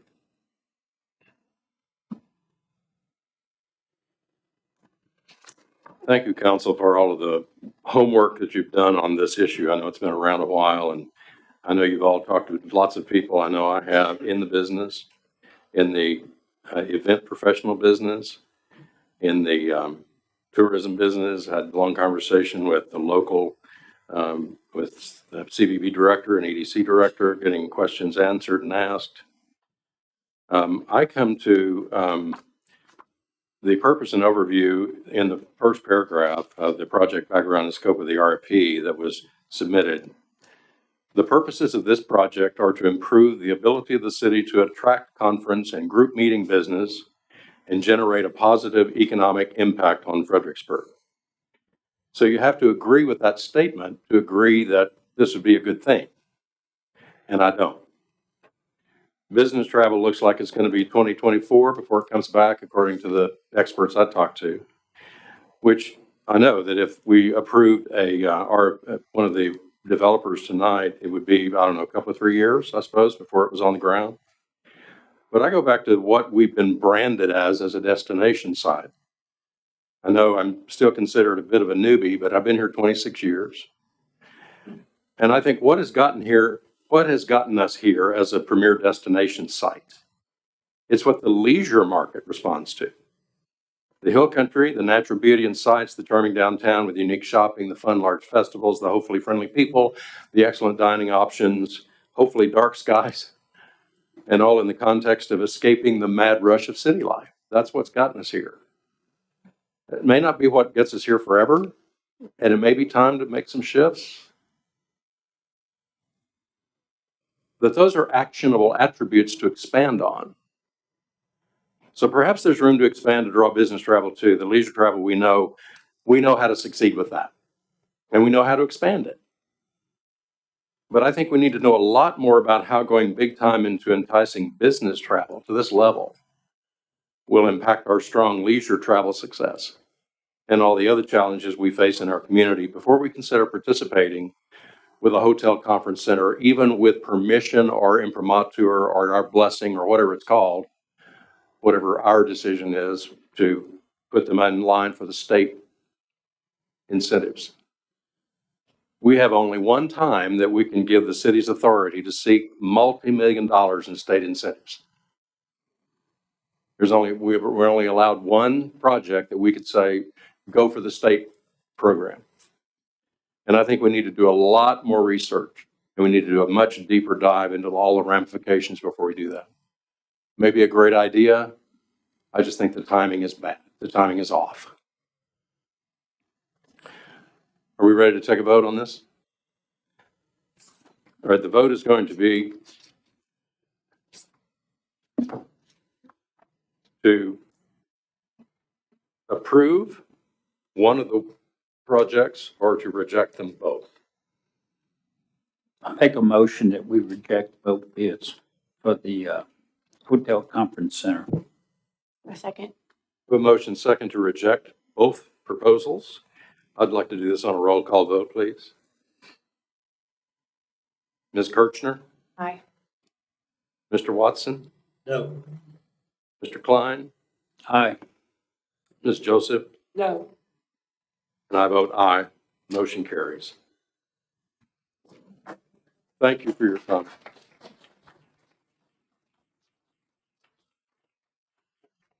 And thank you, council, for your thoughtful explanations of your positions. That was, in my mind, brilliant. I appreciate it. And I know the community does. Public comments on items not listed on the agenda. Rosemary?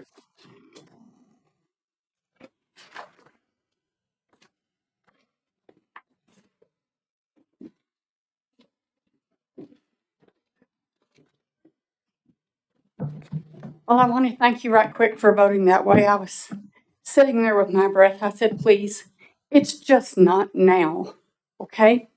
I'm here to talk about water, and when you're talking about all this development, there's a book called The Big Thirst. I have it right here in my hand. It's $20. I was trying to bring one to everyone on council tonight, but in San Antonio, they had me running everywhere for one book. I said, you got to be kidding me. So I did bring one tonight. I'm almost through with mine. I'm going to give it to Gerald Hoover. When you're through, if you would pass it along. Or if anyone on council would like to buy one, it's $20. You bring me your receipt, I'll give you $20. Thank you. Okay. We live out on Tavydale Road, the Pedernales. I had all these notes, but I'm going to speak from the heart. I can't read my handwriting anyway. Pedernales runs right through my property. About 2 weeks ago, we had a big fire out there. Also, the firefighters stay at my place.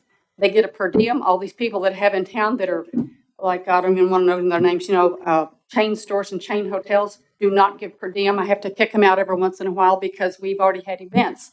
But it's $100 a day. I could use a little help sometimes. Okay. The helicopter came to the Pedernales 20 times. It's like from here to the front door, we sat there and watched. It was something beautiful and interesting to watch. Each time the bucket went in, it was 700 gallons. They took 14,000 gallons out of the Pedernales. When I walked down to the river, I can almost see like 6 inches receding, but I don't care. It helped my neighbors in Doss. And if I hadn't had enough water in the Pedernales, they'd have gone to my pool, and that's fine. There's only 50 gallons in that pool. But folks, we have got to pay attention to water, please. Okay, we only have 3 officers here right now. I don't care if it rains for the next 3 weeks, if it's sprinkles for the next week. You may not burn, and you cannot water when you want to water, and people that are watering when you want to water. And I've been by some folks' homes that are sitting out here and on the council, and I've looked at their, I started to take some pictures. If you have green grass, shame on you. Okay, I have dirt and I have sticker burrs and everything else that I've got. Okay, plus dying trees. So we need to pay attention to water because without water, we have nothing. You'll never have a convention center.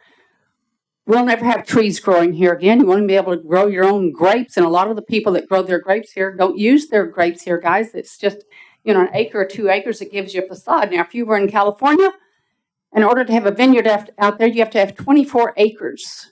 Okay, grapes take a lot of water. There's a lot of things around here that take a lot of water. We were told that we wouldn't have to worry about water till 2050. Guess what's on the books now? It's not 2050, it's 2035. How many years is that from here? do the math right quick. Okay? My husband and I have started showering every other day. Am I done? Your time is up, Rosemary. Well, thank you very much. Remember the water. Pay attention. One other thing right quick. Before I came, I called 45 people, opened up the phone book. Most people don't have landlines anymore. I asked them this very question. I did not get one person to say yes for this convention center. Not one. So when you're getting ready to vote, how many people did you guys call to say, what do you think? Did you call any? It takes a little time to do that. Thank you. I think the answer to your question is yes. Annette Bennett?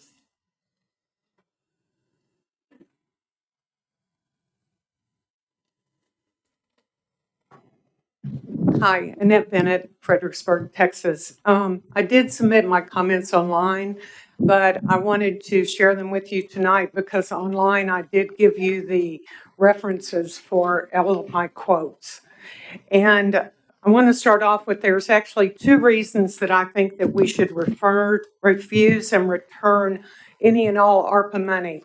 One of these was new to me as I did my research, and I think it's pretty shattering. The U.S. Treasury is entrusted with micromanaging the ARPA program, the U.S. Treasury. And in their document called American Rescue Plan, Centering Equity on Policymaking, these following statements came directly from that document. Treasury has made advancing racial equity a central tenet in its decision-making on how these funds can be spent. News to me. Finally, when state and local governments report back on how they have used these funds, Treasury will ask them to discuss how their expenditures have advanced equity in order to promote accountability for this critical objective. And the third quote I have is the American Rescue Plan and Treasury's approach to implementing it have embedded racial equity as a top priority. The second reason is one that you all are all familiar with, which is the ARPA rule, where it states recipient also agrees to comply with all other applicable federal statutes, regulations, and executive orders. So again, this refers that everyone that receives money, the ARPA money, must agree to all of Joe Biden's executive orders, even if they believe them to be unconstitutional. This includes demands of mask mandates, vaccine passports, and more. But could they include gun confiscation? Sure, why not? What about demanding the arrest of parents at school board meetings? Absolutely. Could it include climate crisis regulations? Could it include mandatory implementation of the administration's definition of, and we should all become familiar with this term, diversity, equity, and inclusion, or DEI scores for city employees and all of our contractors? You bet it could. In conclusion, the key to protecting people from government power is limiting government power. By accepting the ARPA money, you are handing the federal government more consolidated power. Thank you all very much.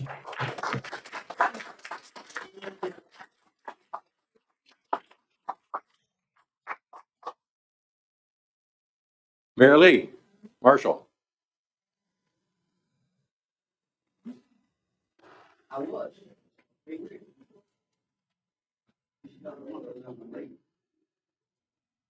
I'm Mary Lee Marshall. I live in Fredericksburg. I'm speaking on the ARPA money also. I think it would be a really great idea if you would call for a town hall on this subject so the people can find out exactly what are all the details written into this contract that we signed with the federal treasury. I thank you for letting me speak. I appreciate the fact that you care what we say. The issue of whether we keep the ARPA money or not reminds me of a quote from one of my favorite movies. I do not know how many of you are Lord of the Rings fans, but we watch it at least once a year as an allegory, because it is about the struggle between a tyrant and the people who just want their freedom. The line that is most relevant now comes from a meeting of the oppressed people about what to do with a very powerful ring, which some people think can be used to do good things. But the truth as stated by one of the characters is this: the ring has only one master. No one can wield it. In the same way, the ARPA money has only one purpose, and that is to make servants of us all. You wonder what it will do to the budget if we send it back. Consider what it will do to the budget if we keep it. We will be required to comply with whatever agenda flows from DC, and they will require accountability, which means providing proof and paperwork, otherwise known as red tape. We will have to pay bureaucrats to produce this proof. Bureaucrats require offices and benefits and pensions and office staff and computers financed by us. Increasing the bureaucracy in this town doesn't sound like a wise financial decision, especially when the voters are begging for smaller budgets and lower taxes. When the federal government offers money, we get less freedom, and they get servants. Please tell them to stay out of this town. Tell them you shall not pass.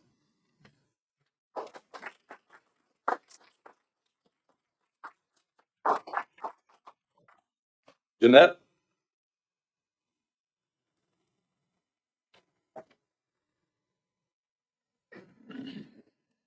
Jeanette Farmuth, and you'll never guess what I'm going to speak about. I saw something interesting in the paper this week about Department of Commerce invest $1.4 million here. This is a grant that I've been asking about for the last year from the Economic Development Association that the city's been wanting to use possibly for the parking facility that they're wanting to do. I could never get any answers like where this money is coming from. This money actually comes from American Rescue Plan, not the same money that you're getting with the city. This is separate, okay? And so it comes from the American Rescue Plan Act, comes through the Economic Development Association to here, which means that all the same conditions and strings will attach, because wherever that money goes, those compliances follow. So I want to warn you about this. I've been trying to get a hold of the contract, and they kept telling me, well, we don't have it yet. We don't have the rules, you know what. So please be aware of this. This is concerning, as is the American Rescue Plan Act. A couple of facts on the American Rescue Plan Act that people are finding out, and I know that some of it had been new information for some of you, but just to highlight. One, this is an unprecedented contract and contract language. These with the federal government. The federal government contracts and grants don't have all regulations, statutes, and EOs. It says we must comply to all regulations. That language is not in federal contracts. The city has never entered into a grant with the federal government before. This is a first. The open-ended EOs in that, those are not in contracts. Sometimes there might be a specific one that has to do with that particular grant. And my question is, why is this language included? And why all these compliances? You're just finding out about all the things like the equity. There's a thing where you have to conduct an audit, which can run up to $100,000.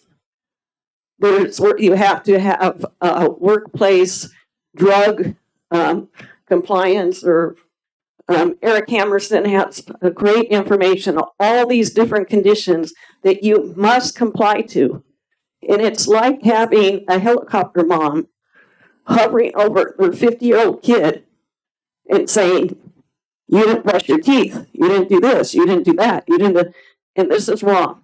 So I ran out of time, but again, I'm asking you to continue doing your deliberations and really send the money back. Thank you.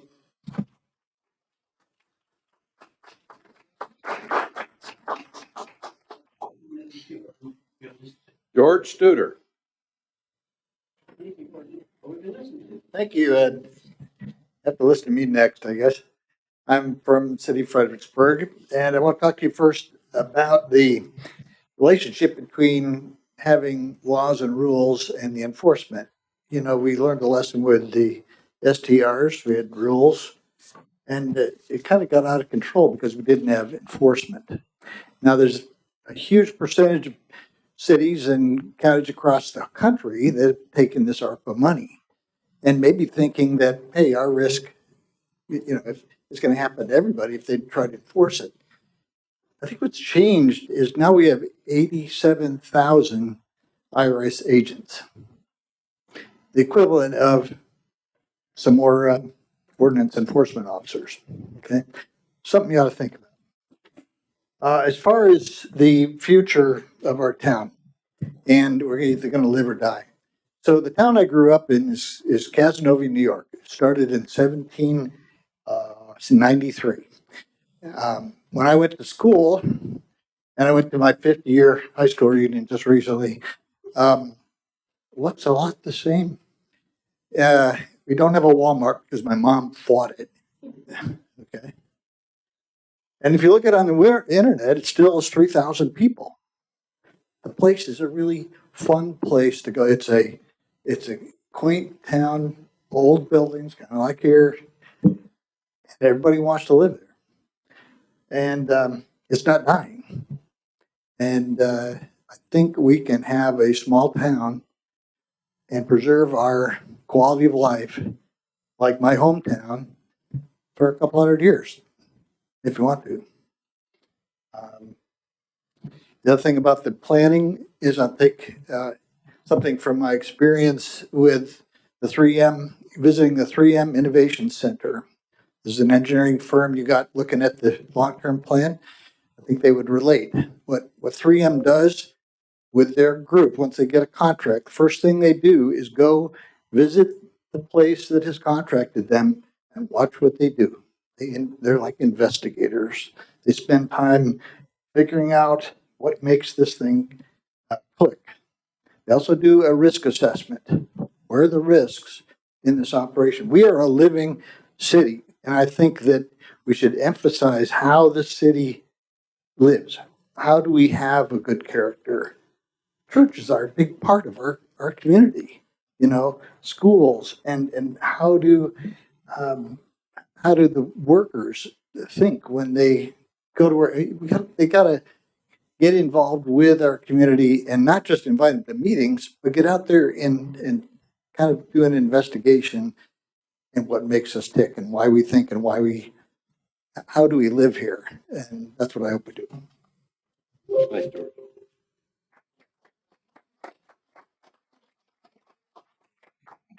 Chris Johnson, bless your heart. Thank you for waiting. Come on up.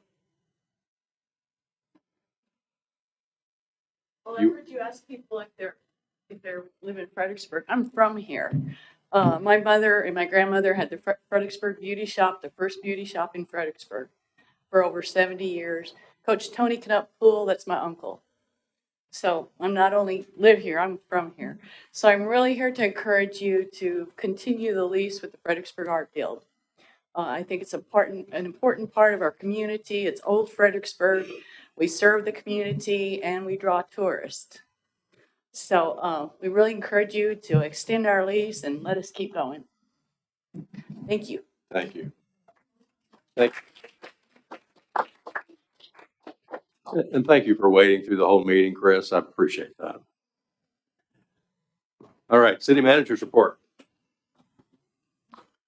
Okay, Mayor, Council, we have three different parts of the report here. You'll notice we have fire EMS staff in the back. They're going to give just a brief presentation. I'd like to lead off with that if we could. They've been waiting around here for just a little bit. Yeah, go ahead, Lynn. They're talking about the Big Sky Fire, and just wanted to provide the council with an update on really where that fire was going on, what happened, who responded.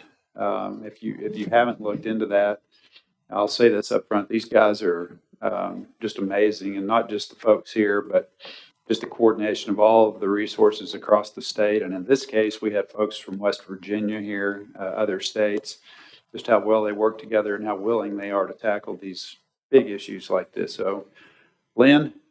Okay, good evening, Mayor and Council. I wanted to take an opportunity this evening to kind of give you a little bit of an overview of the Big Sky Fire. So, as we received this call on Tuesday of or Tuesday at 12:09 p.m., we were all getting ready for lunch. The tone came in. We responded out 16 North. Willow City, this was actually a Willow City Fire District call, but as we always do, especially this time of year, as dry as it is, we automatically send two departments that are closest to each other. You can see at 12:15, we literally activated our countywide task force, which is consists of every department in our county. We realized on the way out there that we were going to have our hands full. At 12:19, Alamo Springs, Llano was requested at 12:15, Blanco County at 12:22, and we established a command post at 12:25 p.m. Go ahead. Okay, so this fire consumed 1,459 acres in about 10 hours, 8 to 10 hours. That's how quick this fire was moving. It was very difficult to keep up with. We had units that were going, and we realized early on that actually the fire started in this area, and this is about a mile off of Eckerd Road, which took us a while to get back there, and then it progressed in this direction. You'll down here, let's see, let me see. At the top end of the deal, that's Eckerd Road over there, and then Lower Crabapple Road is going to be to the left here. So as we looked at this area, there were major concerns early on. We devised a plan and started to move to try to get to the head of the fire, because we knew that the way this was consuming all of the fuel that was in front of it, that it was going to be a pretty big task. And so, go ahead and change it there. This is one of the fire lines that we faced. We're actually down below here in this area waiting for the fire to get to us. We tried to get an anchor point so that we could at least slow it down to keep it from jumping Eckerd Road and Lower Crabapple Road. Those were the two main areas that we were concerned with, because we knew if it got into those fuels across those roads, we would continue to have the same effect that we were having. Go ahead, Eric. This is some of the devastation that took place. Literally, when this fire was out, as we were mopping this fire up, it's total ash. It completely disintegrated cedar trees that are this big around. And all the white that you see there is just the ash associated with that. If you look in the pink areas that you can see on this photo are the actual drops from the airplanes. Go ahead, Eric, go to the next one.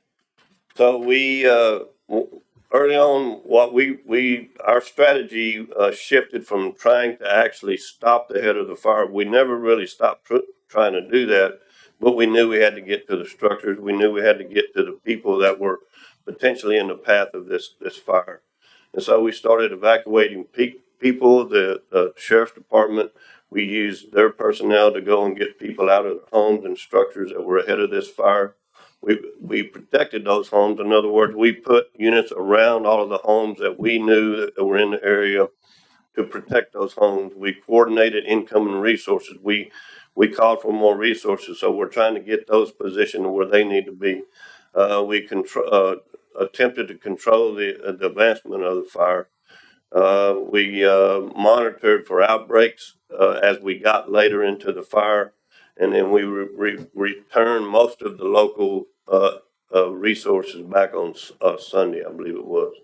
And you can see here the list of departments. We don't know how fortunate we are in Gillespie County to have the relationships that we have in our county and our surrounding counties and the departments that all work together during this fire. So you can see we had them from Willow. This was Willow City Fire. We had all of Gillespie County. We had all of Llano departments. We had Bear County, Mason, McCullough, which was Brady, and then Kendall County as well. So go ahead, Eric.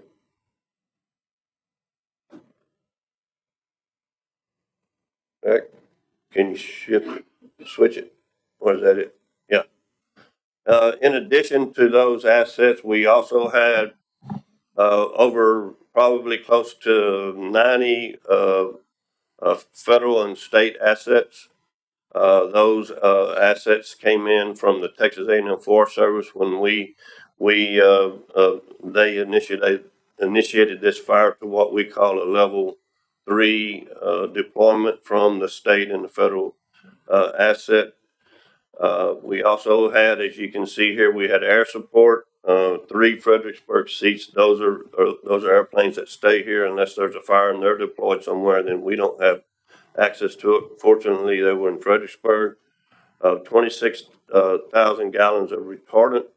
The DC-10 came in and initially dropped about 6,000 gallons of retardant, and then it went back and filled up in Austin and came back and dumped again, and then went back to Austin and filled up again and came back. Constant helicopter drops. Luckily, we had water nearby, and they could just dip and then go right back to the fire. Go ahead, Eric. You can change. There you go. In all, we had 40 structures that were threatened, 16 houses, and 24 barns. Only 4 metal barns ended up actually burning to the ground. And what I wanted to show you right here, if you can see, let me get it. So if you can see the pink, you can see the house on top of the field. You can see where the pink retardant came down right through there, and that literally probably saved that house. And in this photo as well, there are also fire units all the way around this house to protect it. So when you look at the fire retardant and the airplane drops that we had, it was amazing what that was able to do. It allowed the fire to slow down somewhat so we could get our ground units in and actually finish extinguishing the fire. Again, a little bit more of the devastation, and again, you can see the pink retardant that's all the way that lines the outside of this fire, and you can see kind of how it burned up to it, and then we were able to actually completely extinguish it. Can't say enough for our community. This says it all. That water is really good when you're out there for 10, 12 hours. We actually called HEB early on. These troops who were 100 plus firefighters were fed for 8 straight days by this community. HEB literally opened their doors, and the businesses came through where HEB just said, whatever you need. We had individuals calling in, getting curbside service from HEB, and they would bring it to their homes and cook it. And it was just outstanding. We are very, very fortunate in this community with the people that we have and the care that they have for this community, not just the fire department, but this community. We're very lucky. And I want to thank all of those who donated and helped through this process. Eric, can you switch to the other slide? I want to leave you with one last deal if it works. If we could pause before we let this play, I've got something to say ahead of Lynn. So, every time something like this happens, I'm out there on the site. In this particular case, I was out there for about 2.5 hours listening on the radio and watching these guys. And I will tell you that just about the most amazing thing from the guy that's in control of the entire coordination of the entire effort, which is Lynn. He's at a time when people are going 1,000 different directions and there's people and property and structures that are threatened. He has a very steady voice, just like you hear him right now. He made a call for a ladder truck from Kerrville. And then he said, have that ladder truck fill main station and send that ladder truck because I need it right now. You know, and that was a structure that was about to go down. So very consistent. I was driving off about the time this drop was being made, and I can still remember what Lynn said over the radio. He said, everybody on the western flank of the fire, please get out of the way. So take a look at this video and you'll understand why. You'll see an airplane in front of the big airplane.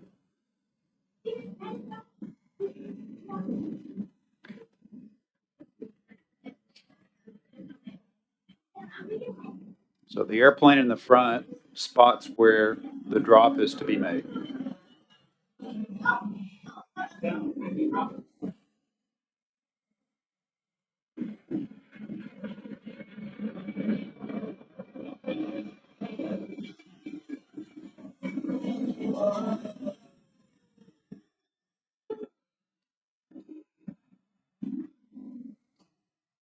I don't know how many people have flown on a DC-10, but it's a very big airplane. That's a lot of retardant in it, covered a lot of area and really helped us out. And I was not in charge of this fire, Justin was. I was on the west flank. Thank you very much, Council. Thank you.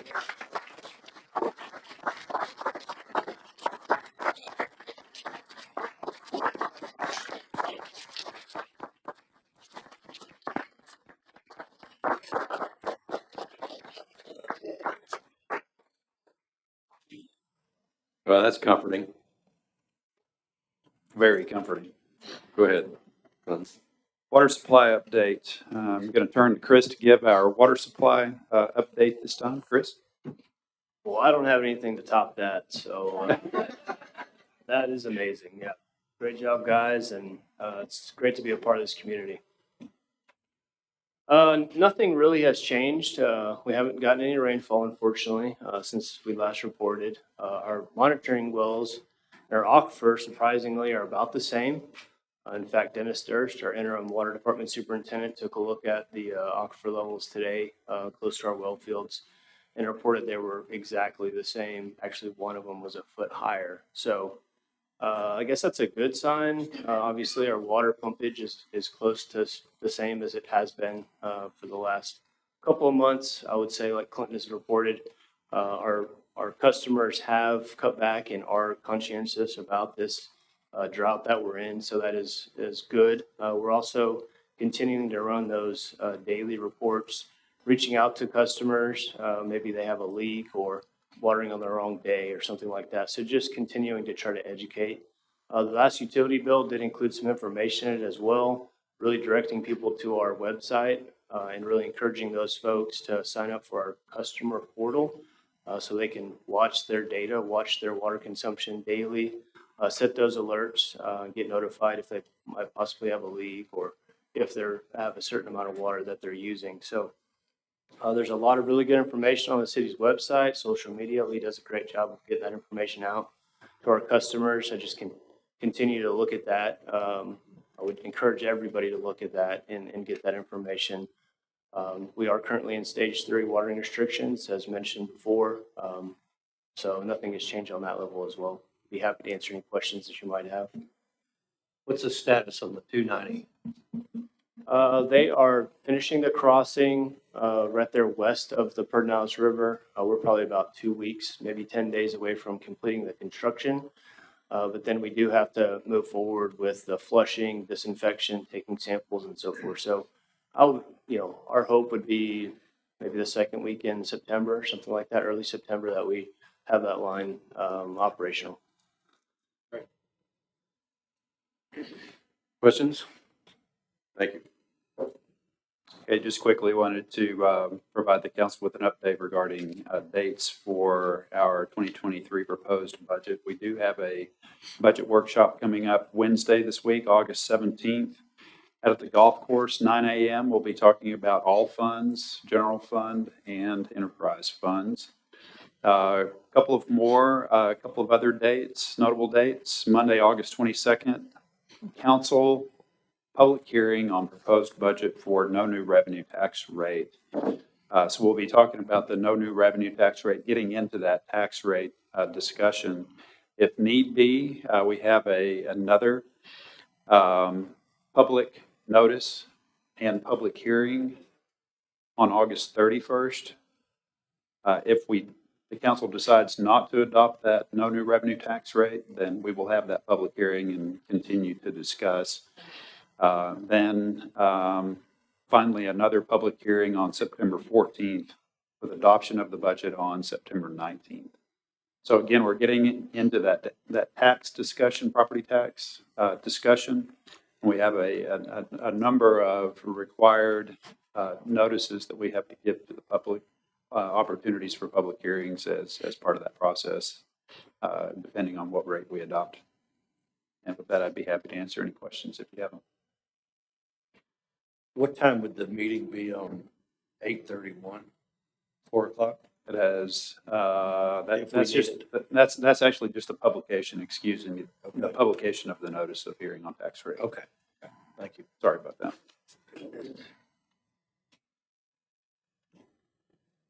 All right. Council comments? I was at the airport review advisory board today. A lot going on at the airport.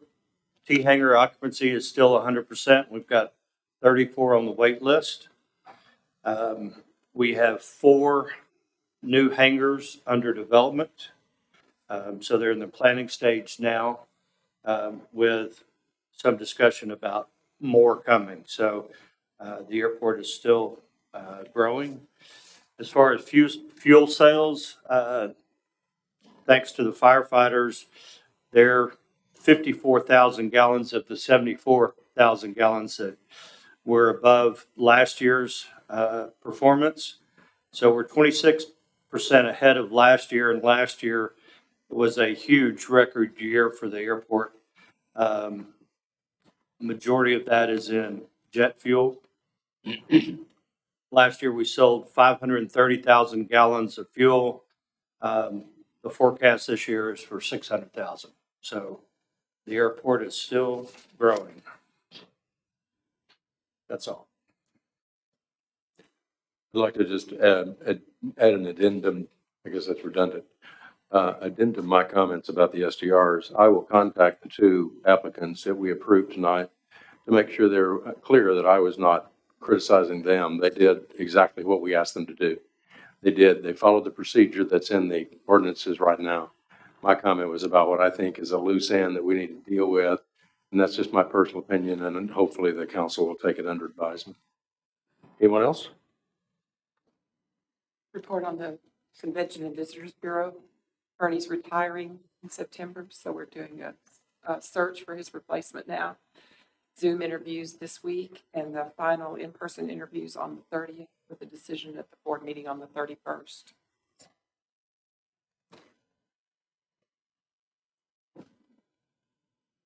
Anything else, council? All right, future agenda items. Okay, Mayor, Council, as I mentioned, we do have a council meeting coming up August 17th, this Wednesday, discussing general fund and enterprise fund. Daniel, do we have a executive session item noticed for that date? Shelley? No, we discussed it, but I don't recall if it's on the agenda. Okay. Okay. Yes, it is. At least my agenda shows it. I don't know about y'all's. Really? Yeah. And again, Monday, August 22nd, as I mentioned, further discussion of budget and a property tax rate. Tuesday, September 6th, minutes from August 15th. It's a regular meeting after Labor Day. Regular meeting, correct. First regular meeting of September, minutes for the previous 2 regular meetings. the workshop meeting and the regular meeting. PDV Mariposa, voluntary annexation, public hearing, Garrett. It's a housing development at the end of Mariposa Drive, near the textile maintenance office. That will just be a public hearing at that point. We'll take it to P&Z in early September. Market Square improvement bids. I believe this is the development on the northeast or the northwest corner of the square. Bids for that proposed project. Proposed CVB lease agreement. And then finally, the broadband phase 2 construction contract approval. Anything else? Good. Can't think. Is there a workshop that's going to be scheduled for kind of procedures of council? Is that? Right, and that is something we haven't finalized the date on as of yet. Thanks for bringing that up. We had, the mayor and I had talked about doing that prior to that September 6th date. September 6th date. We're talking about the morning of that day, or the September 6th. The day before is Labor Day. So we're moving, obviously, the regular meetings on Tuesday. And we were wondering if we might have a workshop that morning, council, on our procedures. Oh, yes, ma'am. Like at, what, 9:30 or something? I'm good. This is something we've been postponing since we all got elected. May. Since May. What have we been doing? Is that possible for you, Sharon? Okay. Okay, well, let's just send it around and see who's up. Okay. It's 2 meetings that day, but not unknown. All right, Mr. City Manager, is that it? That's it. All right. All right, so we are ready to go into executive session. We have a couple of items that both involve leases.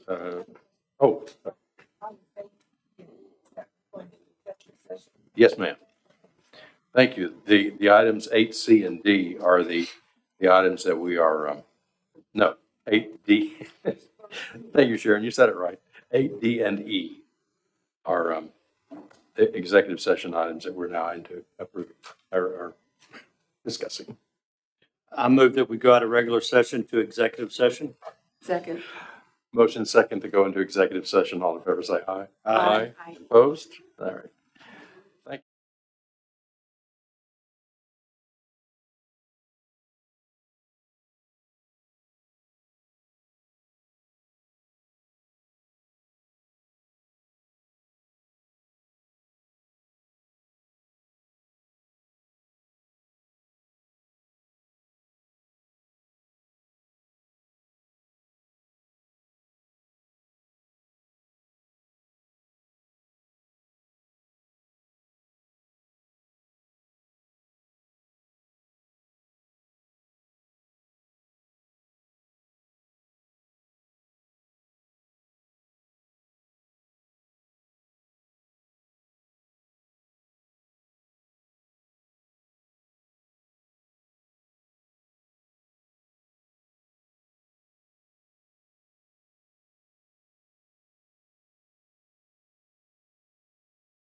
Should be good. I move we go from public hearing back to regular session, executive session. Well, Yeah. A second. all right, I have several seconds. So motion second to go back into regular session. All in favor, say aye. Aye. Aye. All right. Couple pieces of business. Regarding the lease. third amendment on the Fredericksburg Art Building. I'll make a motion, we extend that lease for 3 years. Second. Motion second to extend the lease over here with the change for 3 years. Any further discussion? All in favor, say aye. Aye. Opposed? Second item is the second amendment to the ground lease between the city and former Texas Rangers. I move we amend the second amendment to the ground lease agreement for the former Texas Rangers to 2025. Second. Motion second to approve the section 103, that paragraph, as on February 7, 2025. Does that suffice? We don't need to address the subordination agreement. We do it separately? We do it separately? Okay. So we'll just take this one at a time. Did I get a second on this? Yes. Okay, Yes. motion second to approve that. Any further discussion? All in favor, say aye. Aye. Then the issue of the subordination agreement. We're gonna table that this time, is that right? Do you table it or do you just take no action? You take no action, and if you want to bring it back at a specific time, you can make that part of your motion, or if not, we can just figure that out at a later date and bring it back when it's appropriate. I move that we take no action. Second. Motion second to take no action on the subordination agreement. All in favor, say aye. Aye. Any opposed? One more motion. Motion to adjourn. Second. Motion to adjourn. All in favor, say aye. Aye. Thank you, council, officers. Thank you.